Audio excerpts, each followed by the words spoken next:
Hey everybody. Hey. I told y'all yesterday on Hood Conservative that I might just pop up and do another show this week because I know that we're not going to have a live show on Saturday. And I told y'all I might pop up and do a little something.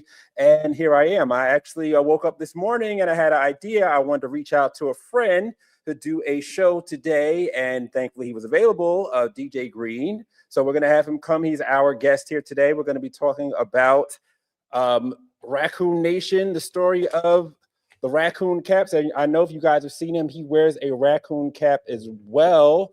We'll talk about how that whole thing started. And he's going to give us also the update on what's going on with this whole Nolan Wells case. I haven't been really paying much attention, to be honest, but I do want to hear from those who are really, into it to know what's going on. And we'll also have an update on the lady in Memphis who killed the 20-year-old that was found underneath her son's bed. I believe her name is KENDRA Scott. Let me just check. Yeah, I believe her name is KENDRA Scott. So we're going to talk about her as well. So without any further ado, let's bring in our guest today, none other than Mr. DJ Green. Yo. My fellow raccoon hat person. How are you? Can you hear me? Yeah, I can hear you. Can you hear me? Yes. All right, okay, I hear you you now. You can can hear us. You can see us. Yeah. Okay, you froze for a little Now, second. it paused for a second. Okay. What's going on, y'all? I'm glad you having me on. I appreciate it. Okay, good. So you're good. Okay, we can hear you. We can see you. Everything is good here. So I wanted to talk to everybody about how this raccoon hat connection came about. So again, as you've seen DJ Green's newest video, he's been donning this raccoon cap. It's an idea that he got from me, but how this all happened for me was it was just such a random thing. This happened like in 2024. I just had this idea. I was going to do this appearance on Sky News Australia, and I was like, you know what if I just like bust out with a coon hat? This is like right after Donald Trump had won, because I predicted that Saturday before the election. It's a Sunday show that shows on Sky News, but it's Saturday night in America. So I was letting them know they're 14 hours ahead. So I was letting them know, and I predicted that Donald Trump would win and that black men would be a big part of that win, and I was correct. So basically, I was on the show doing my victory lap, and that's when I decided to put on the coon hat for the first time. So let's take a look at that. As a black man in Trump's America, as you can see, there are no chains on my hands and feet. I'm not a slave. There are no rabid police outside my door ready to kill me. We still have brainwashed black Democrats who will call me a coon. And if voting for strong borders, a strong economy, low gas prices, low taxes, and ending wars makes me a coon, then you know what? I'm a proud coon. And I'm so proud that I'm going to wear the hat. I'm going to wear the coon hat. It's official. Benji Irby is a coon in America. Yeah, they burnt up the Black Wall Street. My thing is like, okay, Black Wall Street. Okay, let me put my coon hat back on because y'all about to be mad at me. Okay? This thing about the Black Wall Street. I'm so sick of you niggas in the fucking Black Wall Street. Okay, look, the shit got burnt 125 years ago. Like niggas ain't own nothing. Like niggas ain't own a business. We just can't do nothing else. Right. They burnt the Black Wall Street, and we just get like. We done had thousands of Black Wall Street since then. Around the United States of America, including in my area, was what they called the Black Bottom, and that was a famous black area. If you're down the bottom. Down by that's where my mom is from. Oh, I'm sorry.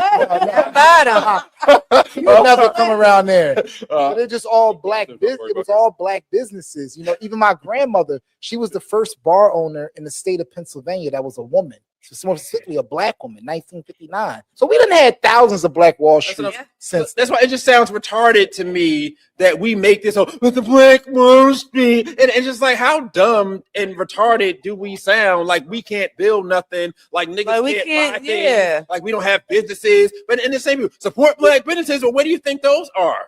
Those are in places. Those are on walls and streets that are black. I just that whole narrative. They just tell us shit to say. Like when you're on the left, it's like why not watch them go? Like they just tell you what to say. They give you the same script. They say the same shit over and over. So many times. I'm like, have niggas not owned something since then? Like niggas act like. They the white folks burnt some shit. Black Wall Street. They couldn't do nothing. I mean, we just can't do nothing. This is post Obama. who ain't even black, but this the nigga y'all said was black, and you niggas put him up there, and then you still with the black bullshit. It's just like my mother said years ago, you can't satisfy niggas. Yeah.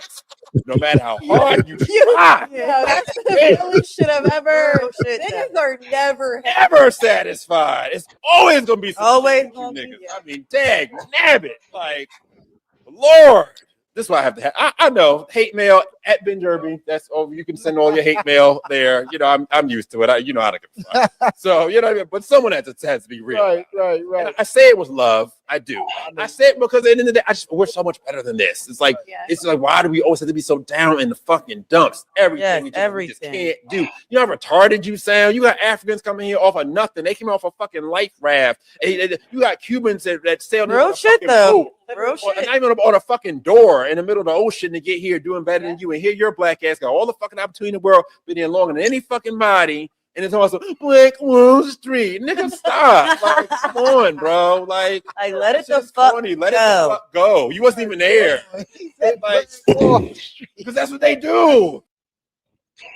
So as you can see, that second clip was a more recent clip of me with my raccoon hat, as I have it as an accent when I talk about issues that go against the grain of what the Black Boule community tells you what you have to say and think. So, you know, I started wearing this cap, and you know, one day, you know, DJ, he followed me and all that, and you know, Instagram, whatever, and he messaged me. He sent me a message. I actually have the message here. That I have it. It says right here. Let me pull it up right here. It says. This is the DM. You said, heads up, I'm ordering a raccoon hat. LOL. I got to steal that. I will give you credit. And then I saw a few weeks later, I saw on your socials that you had the raccoon hat on. I went in your comments and I was like, I see you really did take my raccoon hat idea. And you said, nigga, I told you I was. You thought I was bullshitting. So I mean, you really did go forth with it. And what's funny about that is that I would say maybe like a few weeks ago, somebody hit me up and they were like, oh, you see this guy, DJ Green, he got your raccoon hat on. What is he doing? Da, da, da, da, da. And I was telling him, I was like, well, first of all, said that? He contacted me and I was like, it's cool. And the thing is that it was one of the people that followed me. It wasn't like another content creator, somebody who followed me. And and what I liked about that was that, you know, at the end of the day, like you came to me as a man and were just like, you didn't have to do that. Cause I mean, I didn't invent the raccoon hat. You know what I mean? There are people that have been doing it way longer than me. But I love the fact that you came to me and you said, you know, hey, this is something I want to do or whatever. And I was totally fine with that because for me, I don't own it. I look at this raccoon cap. The reason why I wear this is people think, oh, you're trying to do something to be, I don't know, endearing to white people. It has nothing to do with white people, actually. What it is really it's really a rebellion. I look at this raccoon cap, this raccoon tail is like is a middle finger. It's a middle finger to all of the boule fucking, you know, black liberal Democrat bullshit that they feed us, that we have to continue to think how they want to or do what they want us to do. And what is the threat? The threat is we're going to call you a coon. We're going to single you out. And it's like, fuck, I don't give a fuck. I'm not scared of that shit. You're going to call me a coon? Okay, I'll be a fucking coon. I'm wearing the hat. Who gives a fuck? Like, that's what it means to me. It's really just a sense of just rebellion because, I mean, for people who are not black, you have no idea.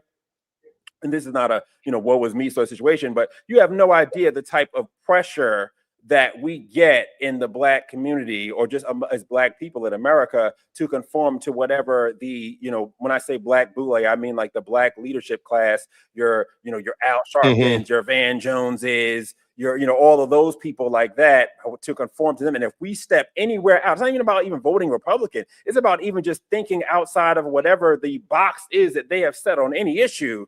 You're ostracized and you're a coon, and we're supposed to be afraid of that. I am not afraid of that. I don't give a fuck. I think for myself. This coon hat to me stands for individualism. It stands for I'm going to do whatever the fuck I want. You can't tell me what to think and what not to think. Like it's really a declaration of independence for myself as a black man, as an American, as a human being, that I can think for myself. I am not afraid of whatever names you may call me. This is not, you know, 5th grade. This is not 4th grade. This is not kindergarten. I'm grown. I think what the fuck I want to pay my own fucking bill. So if that makes me a coon, then fuck it. I'll be a coon. Like that's what it means to me. So what inspiration did the raccoon hat have for you? Why is that something that you decided to take on after seeing me with it? My story is similar. I just saw your story. My story is similar to yours. I think you said white people called you a coon, right? But No. I Black people. No, this is the black folks. about to say I had a nigga. The first nigga that commented, I said, nigga, I know. He commented the raccoon emoji, right? Mhm. And I'm like, oh shit. Like, first I'm like, okay, am I supposed to get mad? I'm like, if I get mad over an emoji, that's weak in itself. You know what I mean? Right, So right. I'm like, okay, that's what we doing. Like, you know, we doing that. And then I seen you with the coon hat on, and I seen you a black conservative. I was like, yeah, like, fuck it. Yeah, call me a coon. I don't care. You know what I mean? Like, Right. I'm a grown man. I'm a boss. I don't listen. I don't follow you niggas. You niggas follow me. I don't know what the fuck you thought this was. You know what I mean? So I'm like, you know what? I'm gonna tell homie, like, hey, I got this idea from you. You know what I mean? Because I had an idea that somebody called you a coon, and that's why you got the hat. Yeah. Yeah, you know what I mean? Yeah, I'm like, yeah, shit. I'm gonna get my own. You know what I mean? And on top of that, I'm older than you, but this shit was cool in the 80s, the early 80s. You know what I mean? I wasn't around. I wasn't a grown man then, but I'm saying this was stylish at one point too. Right. You know what I mean? Right. Yeah, I think that taking it on and just being able to throw it back in the bullies' faces, it just takes all the power away from it, because they make it like for someone to call you a coon is like a fate worse than death. It's like, why do I care about what this broke ass thinks about me? Like, you're broke, you're miserable, number one. Like, most people are so fucking miserable. You think that white people are like supreme over you, so I'm supposed to be like affected by something that you say. You're a victim in your own country yourself by your own words. So what does what you say mean anything to me? You're literally a victim. You victimize yourself every day and place yourself beneath white people. So what you say is supposed to mean something to me? I'm supposed to be upset by that? Right. Like, are you serious right now? It's funny because I would even put, and I showed a version of that video, a clean cut version of that first video. That was from Sky News Australia. I'll show you guys a different version of it in which you're talking about being a coon. What I used to do with my videos before I even started wearing the coon cap, I would do something and put something on my video called a coon alert. And I'll show you guys what that is, because again, you know, you said I was called a coon. I would get like that coon emoji, the one with like the coon like dancing across the thing, whatever. So I made my own version, because at the end of the day, I'm such a fucking troll at the end of the day. So I made my own version of that. So let's watch that same video, that Coon in Trump's America video that I showed you guys from Sky News, but let's watch the version with the coon alerts in it. Freaking hilarious. As a black man in Trump's America,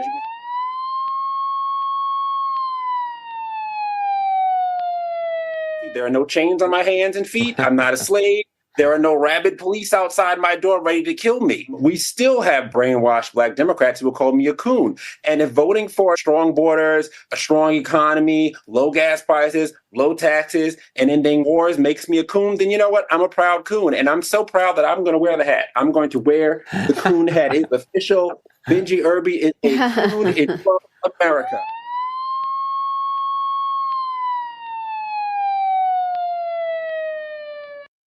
See, and the cool thing about that is that it takes the sting out of what's called, you know, what's supposed to be an insult.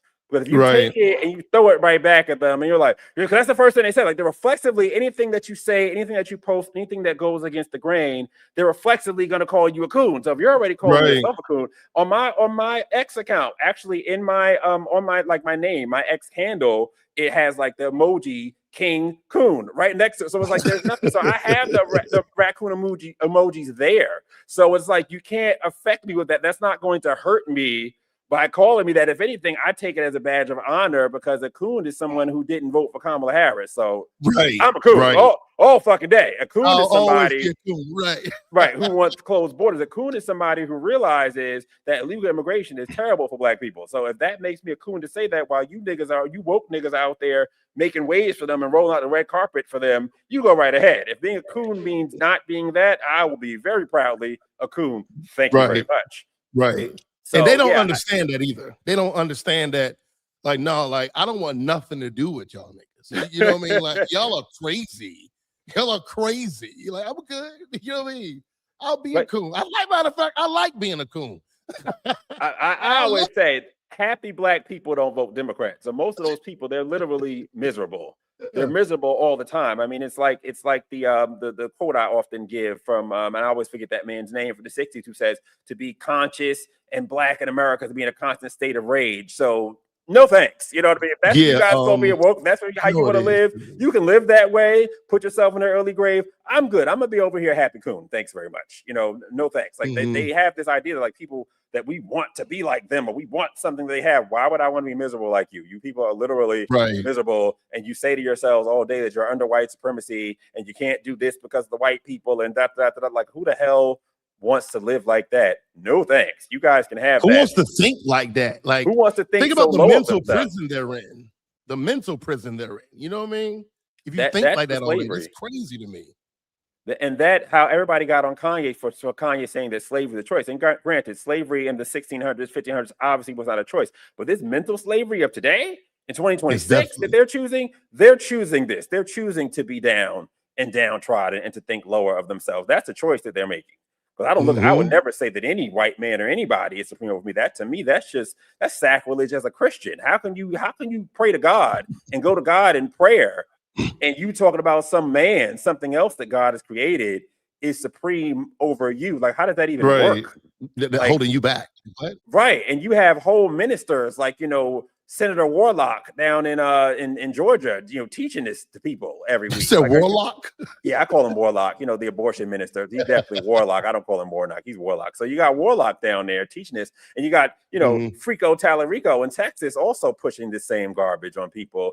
And it's like, no, thank you. I'm good. If being a coon means not being that, then I am a coon all day, every day, and twice on Sunday. I have no problem with it. So that's why I see, going back to the cap. The cap is just it's a sense of rebellion. I don't do it all the time. I kind of do it now at this point as an accent, but I'm down with you. So I want you to take that, because you have more followers on Instagram than I do. So take that, go with that. I hope more of us start doing it. I hope it's something that it becomes our calling card. We need to just kill this whole coon thing, because I think that's what holds so many of us back. So many people they're just so afraid of that ostracization. But once you get used to it, not really so bad. Who cares after a while? Like, whatever. Like, you have to look at the grade of people that are calling you a coon. Like, you're calling me a coon. I've been called much better. I've been called much worse by much better. You know what I mean? So right. So speaking of coon, I've been a coon because I haven't been keeping on top of this whole Nolan Wells thing that it seems like all the blacks are in a tizzy over. Again, I feel as though when it comes down to these cases, I told Shamika Michelle, people are still mad at me on the internet over it.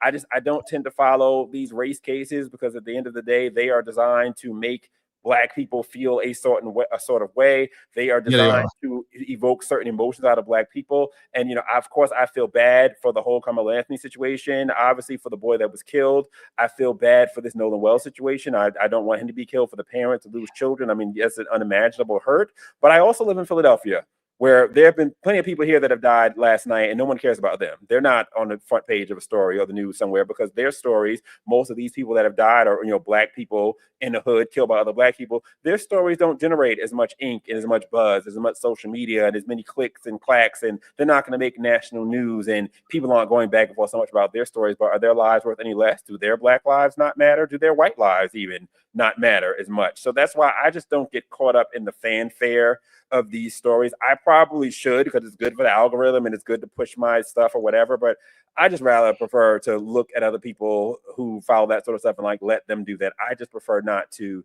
dig into it, because again, as bad as I feel for those who have died, I can't be a part of the psyop. So you've been paying much better attention than I have, because you are, your social media posts are just prescient. They're just on the pulse of everything that's going on. I'm kind of Johnny come lately, give you the big picture after the fact. So what then now is going on with Nolan Wells? I mean, I just want to ask you, just to get down to what the narrative is. I mean, did these white boys, did they kill him? Is that what really happened? Or what's going on here with that? So you don't know nothing about the case? Not much. I just know that it basically was constructed that this Black boy went out on a boat with these white boys, and they're saying that the white boys killed him because that's what white boys do when they get around a Black boy. That's all I know. That's literally all I know. So, because I can't fall into the psyop. I'm sorry. Nothing against Nolan and his family. God bless them. But again, I live in Philadelphia where people die every day. So how am I going to be concerned about Nolan Ryan in, where was that? I think South Carolina, Mississippi. If I'm not concerned about people in Philadelphia. So folks in Philadelphia are dying. So I'm sorry. I gotta use my energy for local first and feel for that before I can go out, because most people who are talking about this story, they don't give a fuck about Nolan Ryan or any of these people. They're just doing it for the clicks. This is the popular story right now to push a racial narrative. Let's be honest. Like, they don't really care about these people. They're only doing it because it creates racism and black outrage is what keeps social media churning. It's the easiest way to get a reaction, period. And I just refuse to engage in it. Like, and it makes me a coon, makes you a bad black person. Again, I always am. So what else is new? So give me what's going on with the story, because again, I don't know a damn thing. So enlighten me. Okay, first of all, calling him Nolan Ryan is funny. What's his name? I'm sorry, I got it wrong. You know, Oh my God, Nolan Wells. I'm so sorry. Nolan, that's a baseball player, right? Why do you correct me? Like, I'm so sorry. I'm so sorry. Like, y'all, like, why nobody correct me in the comments? I'm so sorry. Yo, you made me say Nolan Ryan like 8 times before it even hit me.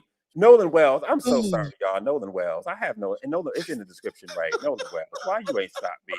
Man, see, this is why the folk don't like me now. Here we effing go. You done killed Nolan Ryan, right? Why did you just stop me? Like, damn it. I meant Nolan Wells. Y'all know what I meant. But, you know, again, condolences to his family. But what happened is, okay, the way they framed the story is so fucked up, because he went on a boat with his white friends, but it was hundreds of people. It wasn't just them. It was hundreds of boats. You know what I mean? Everyone goes out here for the 4th of July. He went on the same trip with the same kids last year. He's known some of these kids since, well, I think maybe all of them, since elementary school. These are his friends. You know what I mean? They 18 years old, they underage drinking. The boys said they're ready to go back. Nolan Wells said he wanted to stay with this girl that he met. He stayed with the girl he met. They left. When they left, their boat ended up having issues. They had to call 911. So there's an actual 911 call. Nolan wasn't on the boat. Of them calling about they need to get their boat towed. So that's the crazy part about this. The kids he went with, there's no way they did anything because they left. He was alive. You know what I'm saying? Okay. He stayed back with the girl, and nobody knows what happened. He ended up drowning. No one knows what happened. Hold on. You froze for a second. Now, so what race has to do with this? Wait. You froze for a second. You said, okay, so you said, go back to the part where you said that he left with the girl that he was on the boat. You said he was on the boat, and the friends weren't on the boat.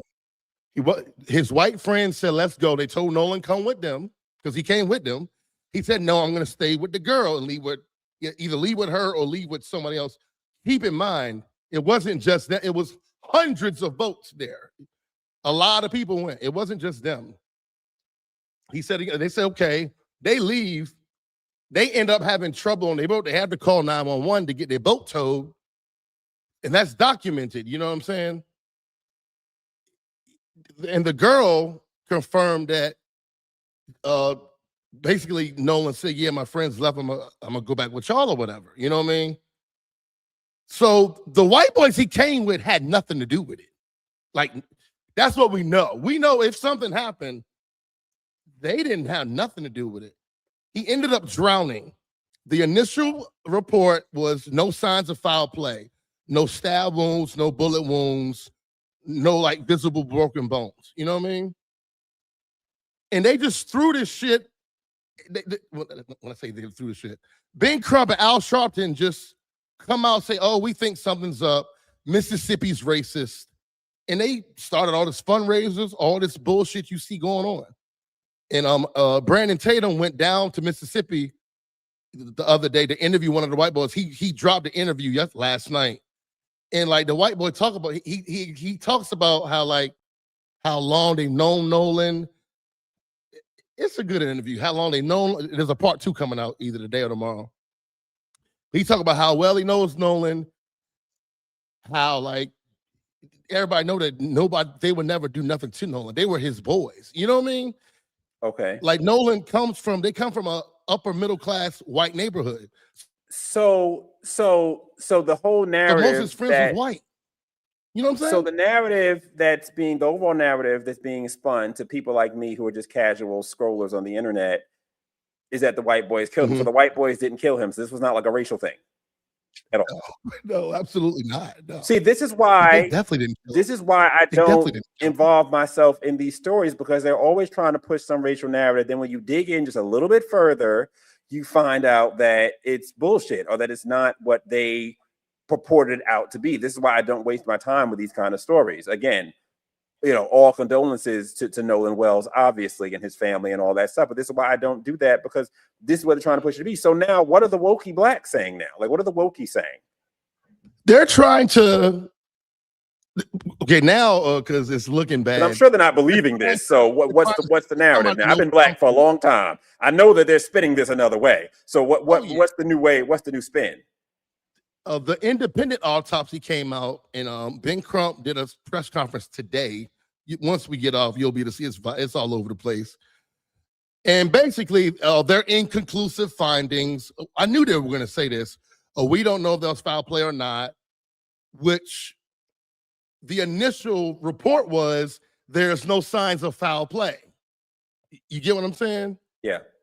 But they're trying to say, well, it might be foul play.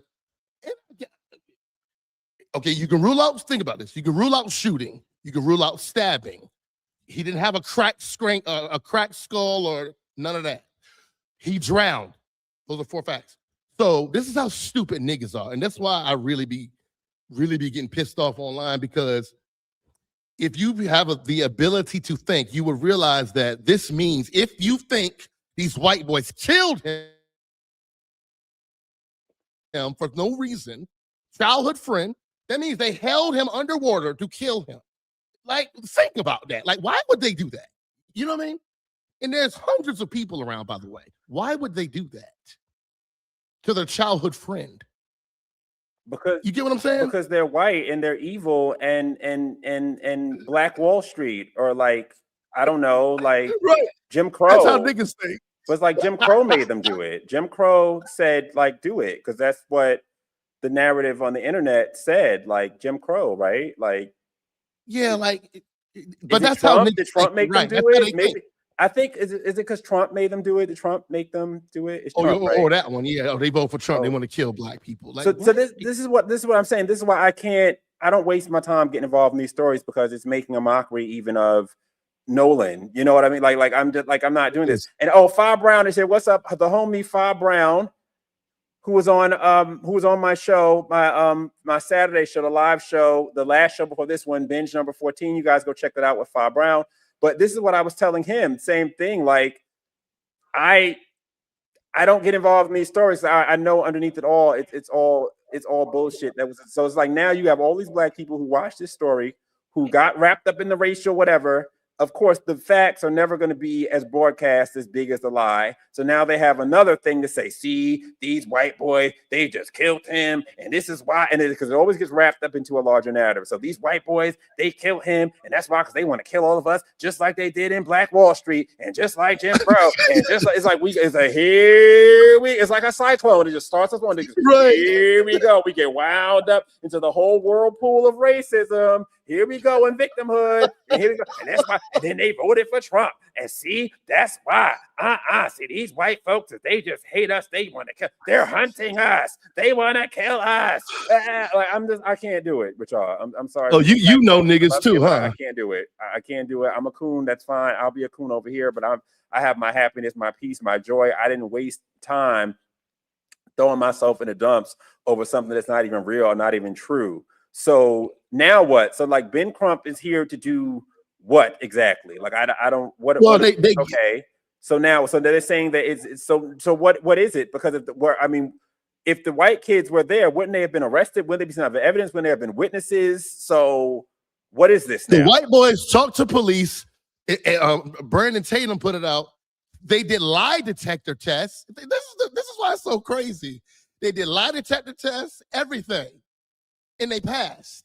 So of course they're not arrested. Nothing happened. Well, let me say that. They had nothing to do with what happened. Let me say that. You know what I mean? Right, I don't know what happened. Concerned. Now, what about this? Whatever happened, you know what I mean? Okay, before I ask you about the girl, we have another comment from Fa Brown. This is a very good comment here. He says, we're going to find some racism where there is not.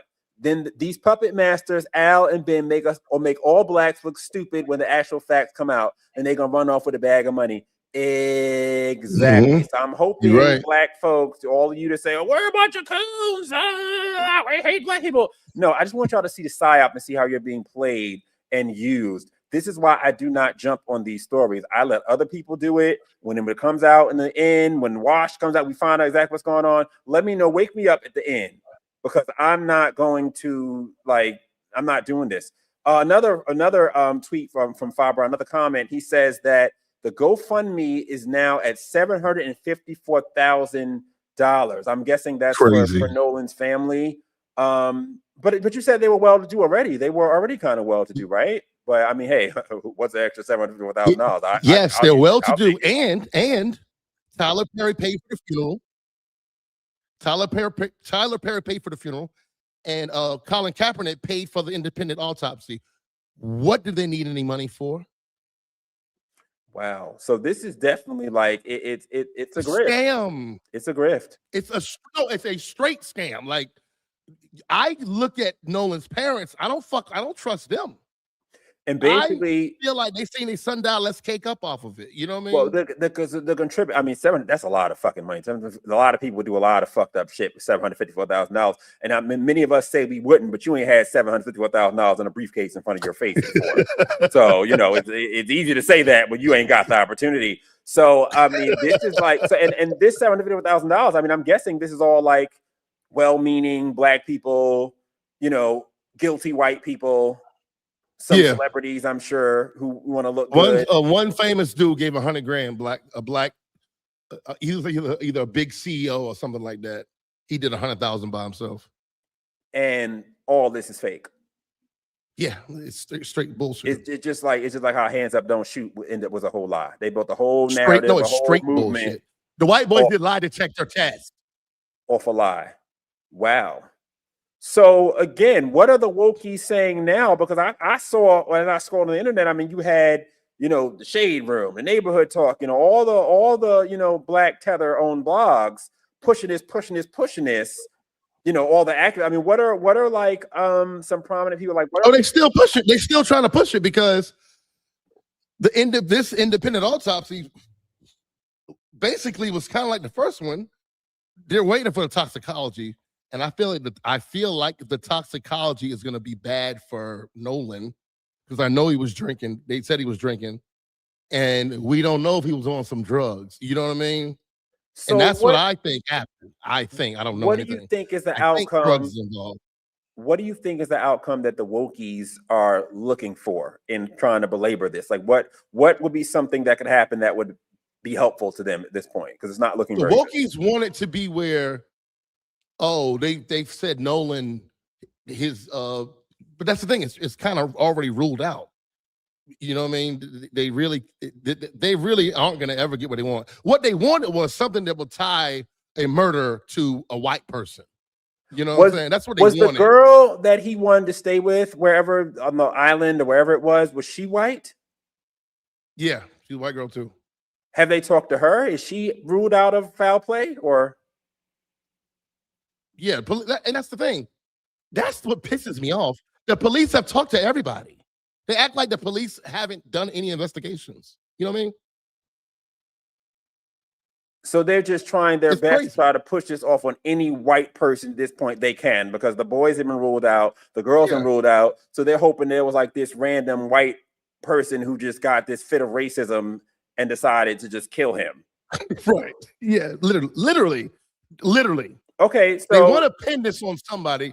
It can't be that he got drunk and fell asleep, or got drunk and jumped in the water and got, you know what I mean? It can't be that. So I was going to say, so for the coon contingent, I'm going to have you speak for the coon contingent, the contingent of people that aren't with the, the wokey talking points on this or whatever on the wokey side of this. What do you think happened? What do you think happened? Just what do you think conservatively? What do you think happened? How do I think he died? Yeah. I think drugs are involved, or he just got drunk and he tried to swim, and they say them currents are very strong out there.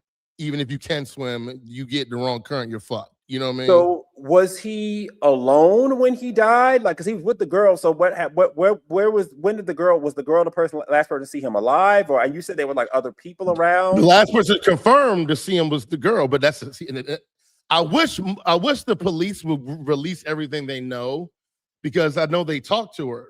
You know what I'm saying? You got to think, they didn't arrest her. They didn't arrest anyone. Right. So there's no evidence tying anyone to him dying the way he died.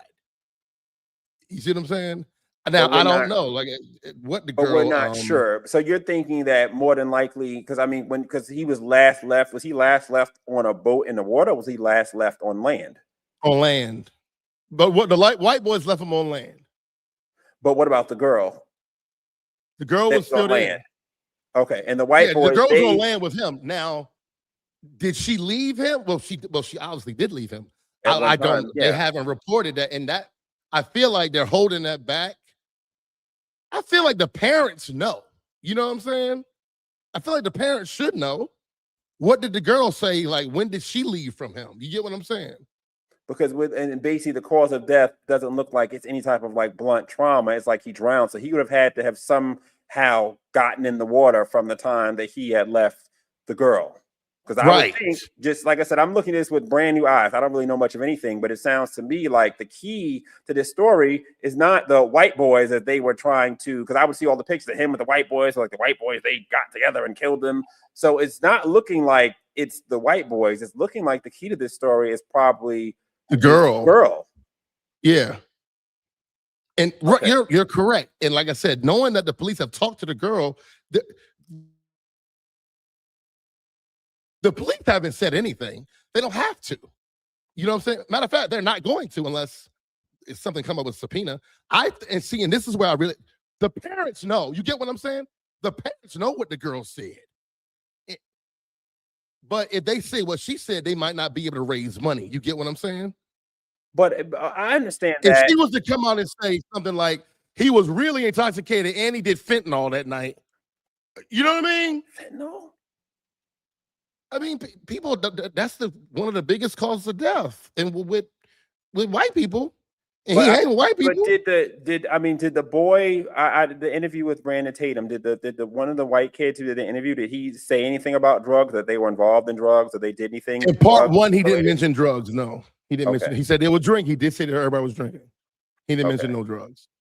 Okay. There's a part 2 coming out either probably tonight or tomorrow, I'm thinking. And the girl never said anything about like I said again, this is me not knowing anything. The girl never said anything about like being attacked or anything like that, like she was like raped or anything like that. Nothing type of untoward type. So there would have been no reason for any type of like. I'm asking because I'm just trying to see if there would have been a reason for any type of like fight between them or like a struggle or something. Because I feel like that would have came out. That didn't happen. Because there's this undeclared. Because I mean, it would have had to come out because that would have been what would have cleared her. So clearly, something else is clearing her if they haven't arrested something her. Cleared her. You know what I mean? Right. And also, they cleared everyone that we know of. How old are these kids? Are they over 18 or under 18? Nolan was 18, so they're probably all about 18, 17, 19. Okay, 20, so they could be like arrested. It's not like a juvenile sort of deal where they'd be like in the custody of their parents or whatever if some foul play was seen to be foul play. I'm asking because I'm just thinking if homegirl did do something, she would have been arrested. They wouldn't have like returned her to her parents or anything like that at this point. If she really did something that could have been, because it seems to me like the boys are out. So whatever it is, if they're looking for a white person to blame, it has to be something around this girl. That's what I would think, but they haven't done that yet, and I'm pretty sure they're not going to at this point. Well, I mean, they've cleared her, it seems like, from what I'm understanding. They cleared her. Right. They didn't arrest her. You know what I'm saying? She's not being held on no pretrial, no nothing. The boy drowned. Like I said, keep in mind, if someone else is involved, you're trying to tell me that somebody held him under the water where they can risk themselves drowning. You know what I'm saying? That's a crucial way to kill somebody.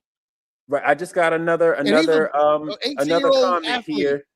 We got another comment here from Fa Brown. Thanks so much, Fa Brown. He's this is breaking news. He says NAACP head Derek Johnson has conceded that it couldn't rule out that Wells's death may have been an accident. Direct quote from New York Post article today, and he says he just sent it to me. So it's looking like they can't rule out an accident. It's looking like the woke narrative around this is unraveling. It seems like it's dying in real time. So I wonder if it's found an accident, is GoFundMe going to make them get their money back? No, that's right. I don't think so, because the GoFundMe they did, it says in loving memory of Nolan Wells, donate your money. I don't think that's probably legal. You know what I mean? Okay. That's just, you just want to give these people your money. Okay. So why? Because their son drowned.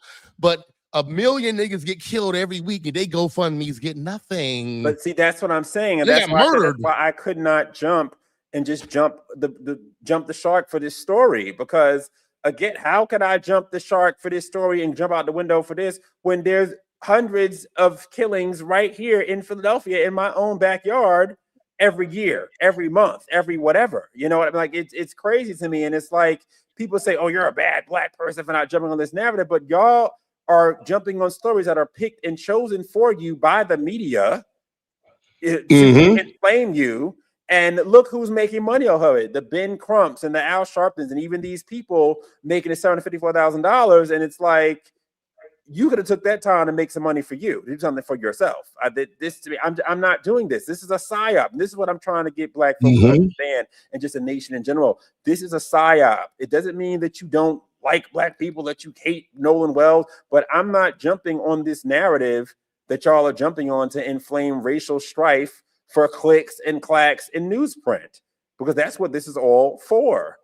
Because what would be the point of this? Okay, so we find out that it was an accident, the white boys didn't kill him, and then y'all take these poor white boys, made them out to be enemies and whatnot, and now people are looking at them crazy. These people, I'm sure they're applying to colleges and things like that. Right. Course, black folks, we don't care because they're white, so we can't care about them. Fuck them, they're white, right? Because white people get everything and we're nothing, so fuck them, right? I mean, that's the woke narrative. That's how they feel. Yeah. I mean, that's what it Niggas is. Evil, Let's be honest about what it is. It's Niggas what it is. Evil. We say fuck them, fuck the white people, because they have all the privilege and advantage, and we're lowly black descendants of slaves, and we don't have nothing. So it's fuck the white people. Like, that's where this comes from. That's where our racial animus comes from. And I'm just not feeding more coal into that fire. I'm not doing it. I've made a conscious effort and decision in my life as a grown up that I'm just not doing that. Sorry, y'all niggas can have that. I'm not doing it. And I'm glad. And look, I made the right decision. Because I fully expect you today to come and tell me that these white boys were found to do whatever because they've been pushing this so hard. And it's not even that. So what was the point of this? This whole thing was pointless. Right, yes. What was the point of this? I'm laughing. They, like you said, they just said that, we can't say it wasn't an accident. It was an accident, bitch. Like, what the fuck? It wasn't on purpose. It wasn't. The thing is, whether it was an accident or not, it wasn't what y'all said it was. Y'all said that his white friends conspired to kill him. That's what y'all said. That's what you implied. That's what you put out there to inflame racism in this country and get people talking. That's what you did. And it's not that. So no matter what it is, it's not that. And that's the most important part. It's not that. So I refuse, for one, to fall into it, because I've seen this over and over and over and over again, and I'm not doing it. They done pissed you off too many times. I'm not doing it because I just see it's dumb. It reminds me of a conversation I had with my mother years ago. Remember that movie 12 Years a Slave with Lupita, the movie that made Lupita famous? And mind you, my mother is, I'm FBA on both sides. So both my parents are from South Carolina. They're from upstate South Carolina. They were, born in the 40s and 50s. So they dealt with like the real, racism, the real Jim Crow, the real stuff, the stuff that these people over here fantasize about and talk about and try to make rhetorical points with. They actually lived. Right. So I remember that movie was coming out, and I was telling my mother, I was just like, hey, like, Mom, you want to go see this movie? And she was like, why would I go see that? She says, I can be mad at white folks for a month. What's the point? Like, and then Right. when she illuminated that to me, it clicked for me, and I was like, she's absolutely right, because with every generation, they have to inculcate a new group of Black people into this slavery, enmity against white people narrative. You had, like, you know, your Roots and your Color Purple and your Color You're a Slave and your Django. It's like every group, and I keep saying over and over again, if a Black baby was born on this keyboard right here in front of me right now, they know nothing about none of this shit. This is all, at this point, learned fucking behavior. And it's up to Black folks, coons like ourselves, people that will stand up and say, no, I'm not falling for your victimhood. I'm not doing it. And that, to me, was putting on my coon hat and taking a stand. I'm not doing the Nolan Wells okie dokie. And I'm going to elaborate on your... Yeah, go ahead. I'm going to elaborate on your movie thing, because... Oh, but before you do, let me read this comment. We got another comment from Fa. He says, so true. After I saw 12 Years a Slave, I was mad at white people for like a month. Exactly. Right. I never seen a movie, but that's what these movies do. Go ahead. How you ripped off the movies like Roots, Color Purple, 12 Years a Slave, Django. That's like a 40-year span. And there's been several others in between. Mm-hmm. Name me the one Hollywood blockbuster that was about Black slave owners. Meaning Black people that owned other Black people. Yeah, you know, there are thousands of those. I would say all we got was that Different World episode. Remember the Different World episode where Whitley found out that her people own slaves? That's about all we got. We got Whitley. That's all we got. We got Whitley. We got that one episode of Different World. That's it. There's no Hollywood blockbusters at all. The only time you even heard it mentioned was on A Different World. Think about that. That was that. We got that one episode of Different World, 92. That's all we got. None. Why we don't have no movies like that? Why not? You think people? I bet you they would sell tickets. People will watch them. Why aren't there any movies about Black slave owners? None. Well, we did have a presidential candidate whose father was a slave owner, and Kamala Harris. Remember her, the first Indian congresswoman voted to the United States Senate. The first Indian woman voted to the United States Senate, whose dad in Jamaica's family was an owner of slaves, whose dad does not even claim to be Black at all because she's not Black. So yeah, there's that. We've had that. So, but no Hollywood blockbuster though. None. And there were, like I said, there were thousands of Black slave owners. Thousands. That's how you know we've been brainwashed for a very long time. You know what I'm saying? They have been choosing what the fuck to feed us. The public school system is bullshit. That's where the bullshit begins. But the media has been bullshit our entire life and before we were born. That Black slave one, I thought of that myself months ago, and everybody be like, damn, there aren't any. And there's shit with as many movies that we have, as many slave movies as we have. Why aren't any of them where the Black people own slaves? And Black people did own slaves. We know that as a fact. Yeah. It's so funny you say that because it's all tied to that will kill the Black narrative. outrage. I'm going to post a video because something you said reminds me of that. Let me add this video right now. We're going to take a look at this really quick because I always say that it goes back to Black outrage. Black outrage sells. Black outrage makes stars. Black outrage. There's so many people whose platforms have been built on outraging and rage baiting Black people, and I just need Black people to see that. So let me just. This is from a pod that I did not so long ago, and I want you to comment on it on the other side. I'm talking about Black outrage and its role in social media. Hey, God was like, and I was saying that Black people, our outrage creates stars. Our outrage creates multi-million-dollar brands off of our outrage. Our outrage is valuable, and we need to spend it wisely. And we don't need to be outraged over every little thing. Quick story about me. I was an Uber driver, and it was like a Sunday afternoon. I picked up these two white guys. It was like 5 o'clock in the afternoon. They were like drunk. We had an argument about something. I don't even remember what it was about. Something very small. They were talking shit or whatever, and there was one guy behind me that was right behind my head. It was like a little more drunk than the other one. And he was like saying little slick shit. So I, very professionally, I said, look, if you feel like this ride is not up to your standards, we can end it. I pulled over. We can end it right now. You guys can get out, and we can go about my day. But not get the fuck out. Very nice about it. We get to the spot. They're about to get out, whatever. And the white guy behind me was like, nigger. In that moment, like, where I was supposed to feel like the rage of the ancestors in my belly and da da da.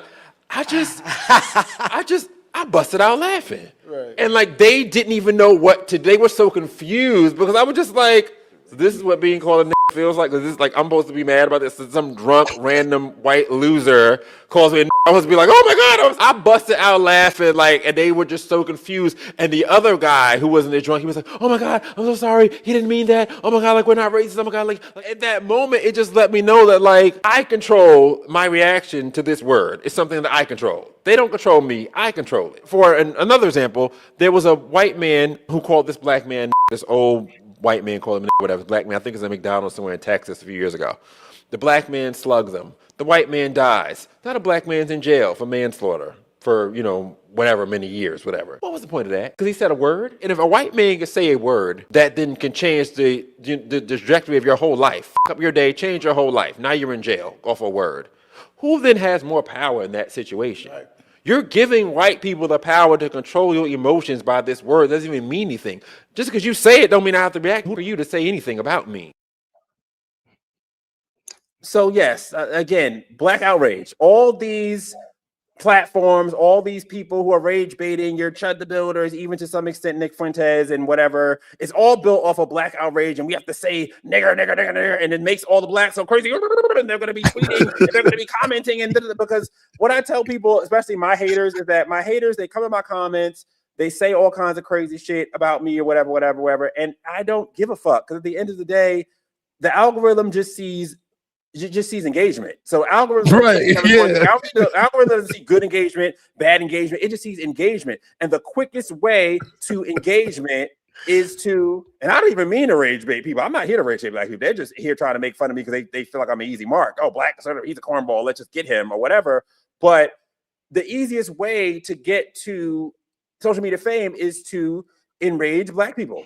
And that's why when people talk about being a sellout, I'm not a sellout in that I've never sold out to that, because there are a lot of black, conservative content creators that do that, that do have an issue and really just genuinely just don't like black people. You can tell by the way they talk. They have an issue with being black or hating black. I don't have those issues with black folks. But I realize, though, and what I try to tell black people is that you have to be careful about all of this type of content, because it's made to drive you crazy. It's made to get that emotional reaction out of you, because hate and outrage is a much better mover than love. People will see my content, they'll like it, give a little like, keep moving about their day, whatever. They may not even comment, they'll just give it a like, a little scroll, whatever. But the hate is what makes people comment and scroll and then everything, and they'll go through your whole timeline, going through your whatever. Like, hate is what fuels a lot of this, and that's what I need black folks to understand. That's why I don't get involved in these stories and these narratives, because I know what they're trying to do. You're trying to appeal to my emotions as a black person to get me to make a move. You're trying to fuck with my emotions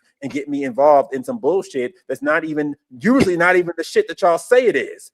But now, Ben Crump has the money. They have the $700,000. And then what do we do once we find out it's all fake? We move on to the next outrage. So what will the next one be? You didn't watch the conference. Ben Crump also mentioned two new situations that happened recently where other black people went out on a boat with white people and died. He brung them up. He brung their names up to the point where I'm assuming he's about to jump and start promoting these new ones. It's probably online, or if you look at that's exactly what I'm talking about. Like, this is the black victimhood industrial complex. You have to be able to see what this is for what it is. He's already moved on to the next. He's showing you already. Okay, well, this one's about to be dried out. We're done here. We pretty much got all the juice we can get out of this turnip. So now let's move on to the next one. And then he's priming you, getting your mind ready. And now black folks have this name of their mind. They're searching on social media, and here's the next one. It's like football or baseball. It's some type of sport or something at this point. Y'all got to see this for what it is. It's bullshit. And mind you, that time that you're wasting and that energy could have been much better used doing something to make some money for yourself. That emotional energy, you're literally tiring yourself down, getting your blood pressure all up over these situations that are not real. And again, I'm the coon. Fine, you can hate me. I'm the coon. I'm all the things. Okay, that's fine. I'll be all of that. I have no reason to lie to you. I'm not selling you nothing. I don't have no cash app. I don't have no courses for you. None of that. I have nothing for you except to tell you that this is bullshit. I want you to see that. And Fodder's in the comment saying it's money branching, it's monkey branching. Exactly. It's monkey branching from one thing to all right, we're done with Nolan. Let's see, I'm about to with Nolan Wells. Let's move on to the next one. Here's the next controversy. And here we go. And it's going back and forth. And it's like, y'all, we got to see this for what it is for real. Like, come on. I'm to the point where I'm starting to let me ask you, because I'm starting to think, because like I said, people like you or me, we try to explain to them, hey guys, this is bullshit, and let me show you why it's bullshit. You know what I mean? I feel like they need the hate. They need to be angry for some reason. I don't know why. But I feel like they need these situations. They like it. You get what I'm saying? Yeah. For some reason, this is just my theory. For some reason, if they were to accept that this ain't real, it will ruin their life because they need to be angry all the time.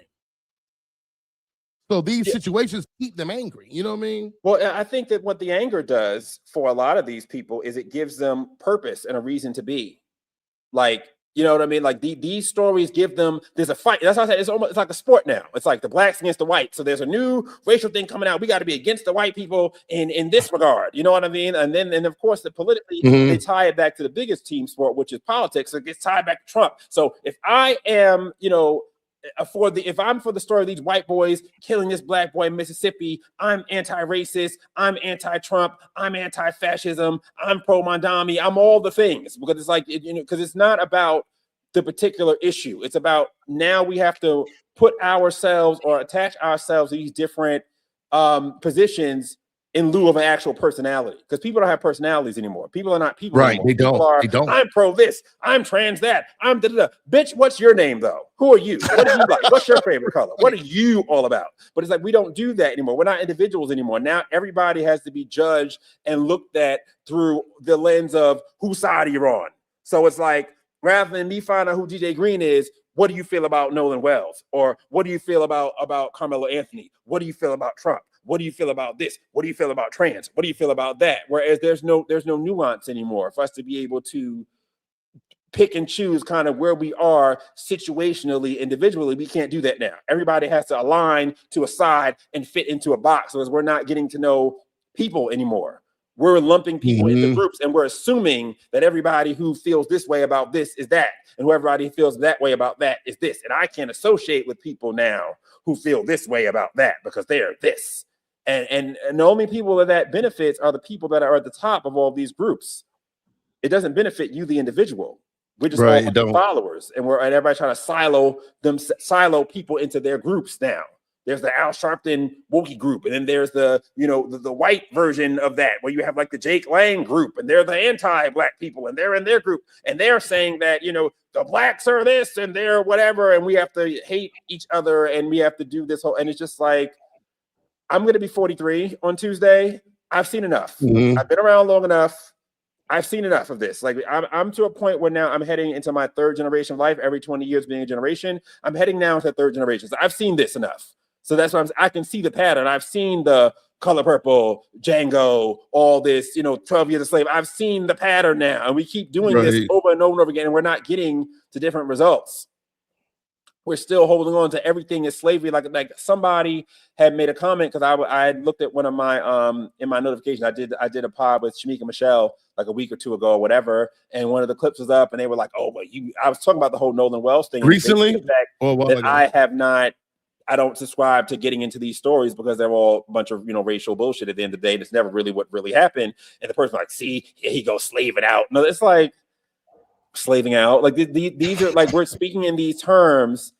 And for me, a person who is a literal descendant of slaves, like literally, like it's not something I just say. Like my 7 times great grandfather, Hampshire Brown, was a slave, and the land that he was given, my family still lives on it. My whole family's buried down there. But I can literally look at my genealogies in a graveyard in Greenville County, South Carolina. Most black folks can't even say that. So I speak as someone who's a real descendant of slaves, for real, not no play bullshit. That it's quite disrespectful for people to then try to use that in every little rhetorical flourish that they try to make. And they're using this to emotionally manipulate Black people. And at this point, it's inculcated behavior. We can teach ourselves something different. Yes, we were slaves, whatever many years. We shouldn't even use that language. I shouldn't even use that language, we, because it's not no we. We were born in 1983. That's when we were born. There was no slavery. Right. So for us to even emotionalize that and take that in is when they enslaved us, that's even a psyop in itself. And I find myself having to talk myself out of using that brainwashing language, because that's brainwashing, literally. We're saying to ourselves, when we were slaves, we were not anything because we were born in the 80s, 70s, 90s. So what are we really doing here? This is inculcated. This is something that's being taught, and we're passing down generational trauma from generation to generation to generation, and we have to stop it. Someone has to be bold enough to say this is bullshit and be able to stop us, take a mirror at ourselves and look, we're saying that white people are supreme over us, yet we're calling ourselves woke. What the fuck is that? Makes no sense. That's retarded. But that is the normal Black boilerplate everyday default position of Blackness in this country. Why? That makes no sense. It makes no sense. And how you actually could trace your genealogy back to slavery, let me tell you something. 90% of niggas can't do that. I can't. I guess I can't. As far back as I could go, nobody was slaves on my joint, but I might can go back like 4 or 5 greats. Right. 4 or 5 greats. Most niggas cannot go 7 greats back. They don't know them people names. They can't find their birthday, their birthday. They don't know nothing about those people. You know what I mean? So, like, if you don't know nothing about your own family being enslaved, like, why have we as a people just engulfed this bullshit anyway? You know what I mean? And we don't know people. We never got told slave stories, nothing. And those people have the nerve to call me a coon. That's why I laugh at them. Because, like, not only am I Black, I'm super Black. I'm like exponentially more Black than all you niggas. So that's why I just find it hilarious to me. Because my bona fides as a Black American are just way, way longer credentials than what you have. You're just a woke person on the internet who is probably, married to a white person. If you're anybody who's like big, because all the big wokies they're all married. Which again, I have no issue with being married to white people. That's fine, but I don't have issues with white people. So it's just funny to me that the Don Lemons of the world have all these issues with white people. Johan Ohars and all these people. Yet you're married to white people. I don't get that. I have no issue with Black people marrying white people. Interracial, love who you love. But I also am not a hater of white people. I'm not sitting here talking shit about white people. My confidence comes from the fact that I can trace my lineage that way. So I know what I am. I know who I am. I know where I came from. Mm-hmm. So I don't need to do all of this extra wokey bullshit that they do, especially you have these light skins, these octoroons out here, like fucking Angela Rye was talking about that in a pod on Black and Soda last week. Like, it's always the light skins that try to do the most and be extra with it. And it's like, you ain't even hardly Black, bitch. You like 10% Black. Like, shut the fuck up. Like, let real Black people talk.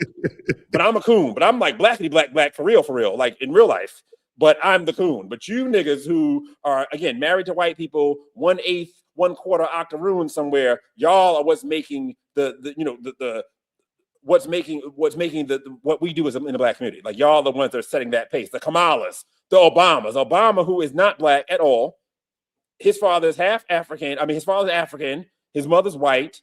She's a long distant relative of the Bushes. So he's not someone that knows anything about Black experience. He's not from the hood at all. Right. Did not grow up in the ghetto. Knows nothing about any of that.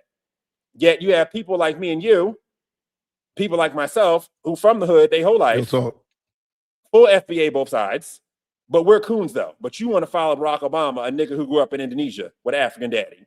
But that's your Black leader. Make it make sense. And again, I don't want to lead you. I don't want to be a Black leader. I don't want to lead you. I don't want to be a Ben Crump. Again, one more time, let me just say, I ain't selling nothing. I ain't got no Cash App. I'm gonna ask you for no money. I don't got nothing to sell you. This is all free.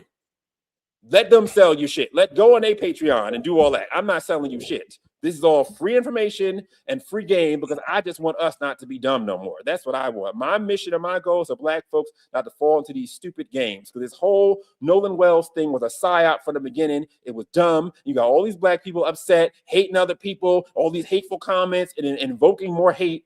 For what? For something that was not even real in the first fucking place. No, thank you. I'm not participating. And if that makes me a coon, by all means, I'm a coon all day, every day, twice on Sunday. Can't do it. Can't do it with him. And it's incredibly sad. Incredibly sad how that's all gone. So we'll get to our next story I want to go with you. So, there is this situation now where there's this lady who in Memphis, this mother who was charged with killing this man, a 20-year-old man who was found in her 13-year-old daughter's bedroom. Most people would look at this and say, good, one more child molester off the streets. We're glad he's dead. I know there are a lot of people that are saying that, but there's a little bit more to this story. So let me just bring the story up on screen. I'm going to read the story here from the Atlanta Independent here, to support independent news. Okay, so here we go. A mother charged with murder for killing man she found sneaking in daughter's bedroom, police say. Can we play the video? Let me see if we can play this video. Let's see what this video plays. DraftKings Casino gave your Lord, spins an upgrade with new ad, Flex Spins. Forget Super one annoying. game. Now you choose which slots to use spins on. A woman is charged with first-degree murder after an overnight shooting in the Walker Homes neighborhood. This happened around 1:45 on Travis Road. Police arrived on the scene to find a man shot. He was pronounced dead on the scene. Kendra Scott, here on your screen, is charged with murder and possession of a firearm. So there we go. That's the woman there, Kendra Scott. So this man was found in her 13-year-old daughter's bedroom. She obviously confronted the man. He was hiding in her bed. He got away. He ran out of the house. She ended up shooting him, but she was shot because, she shot him outside of the home, reportedly in the back of the head as he was fleeing. So it's less now of a stand your ground sort of situation. And now it's become, manslaughter, possibly death. Possibly murder. Is it manslaughter or murder? Happened. What's that? Is it manslaughter or murder? Well, let's see. Let me just read the story here. I'm going to read the story here. Let me put it back on the station. Let me just read the story. Okay, so it says, a woman is accused of shooting and killing a man she found in her child's bedroom, saying she, quote, did what she had to do. The shooting happened early Thursday morning in the Walker Homes neighborhood of Memphis. Memphis police responded to the shooting at 1:45 a.m. When police arrived, they found a man lying in the front yard with a gunshot wound to the back of the head. The man was pronounced dead at the scene. A woman later identified as Kendra Scott, 36 years old, was arrested at the scene. According to an affidavit, Scott told police she found the man on her child's bed and said, I did what I had to do. Police later learned the child invited the man into the house. The girl told officers Scott warned her that if she ever brought a boy into the house, that she would put a hole in his ass. And I quote. After further investigation, Scott was charged with first-degree murder and employing a firearm during the commission of a dangerous felony. Scott's arraignment is set for Friday. So, of course, there is a lot of debate online as to whether she should be charged with murder and, things of that nature. I will say this, again, initially, obviously, I think your average person would say, good, child molester dead. This person deserves to die. A 20-year-old man is molesting a 13-year-old girl in her bed and whatnot. But the issue is that it's not even so much that she shot him and killed him. It's where it happened. It didn't happen inside the home. If it were inside the home, it could have been, breaking and entering. It could have been he tried to do whatever. He lunged at me. There's so many different variables there. But she shot him outside the home in the back of the head, on the porch. So it's like at that point, right? Again, I'm not in favor of this guy. Obviously, I'm not for any of this, but we have to be able to look at a part of being rational adults. We have to be able to look at things on all sides, which is what we don't do in the Nolan Wells cases and things of that nature. We got to look at things on all sides here and play devil's advocate. So if you are at this point, because she is now the defendant in this case, so if you are the prosecution, you're going to be asking questions like, okay, you say and your daughter say the boy was in the house, but how do we know that? What evidence do we have? Was the boy's shoes in the house? Did he run away? Is there DNA that can be found of the boy in the house? Because this could have just been a random person you shot on your lawn, but you just didn't like him.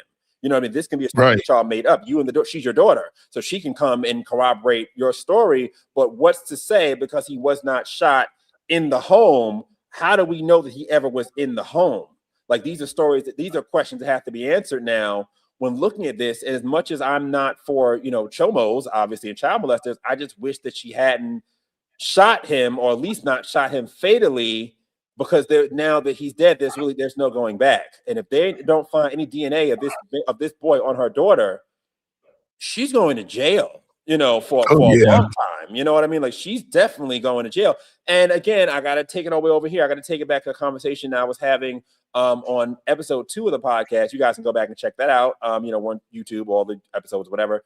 YouTube, Benj, where I had my best friend here, my best friend Naomi, who's a lawyer, and we were talking about the case with David, the D4VD guy, and the young girl that he was with. And she was saying that, playing devil's advocate, that this young girl, though, yes, she was, obviously, below age, underage, and by the law, she was molested by someone older. But a lot of times these young girls do get with these older guys. They lie about their age. I know even in my own experience, I had maybe like 10 years ago, I had like a junior high school reunion and I grew up in Brooklyn, New York, in the hood, East New York, Brooklyn.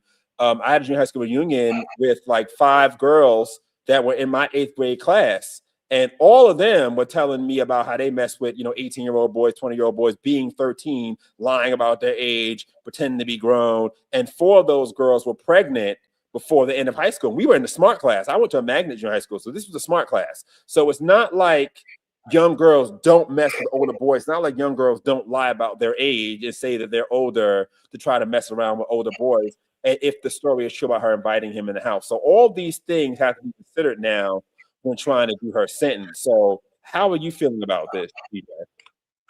Well, you also have to add this one. The dude with special needs. Did you know that? I've heard that. I've heard that. I couldn't corroborate that, but I have seen that on social media. His former teacher came out and said, like, he was a slow kid. You know what I mean? Mm-hmm. So you have to add that. Now, you made me think about, I didn't even realize that he might not have ever been in the house. He got shot outside. I didn't even have to be. Right. We don't know that. Yeah. She just they don't find no DNA of that boy in his house or on that girl. Mama's done. She's done. That's first-degree murder. She's going to jail. Yeah. You better hope that boy kissed your daughter or slobbed on or something. You better hope something.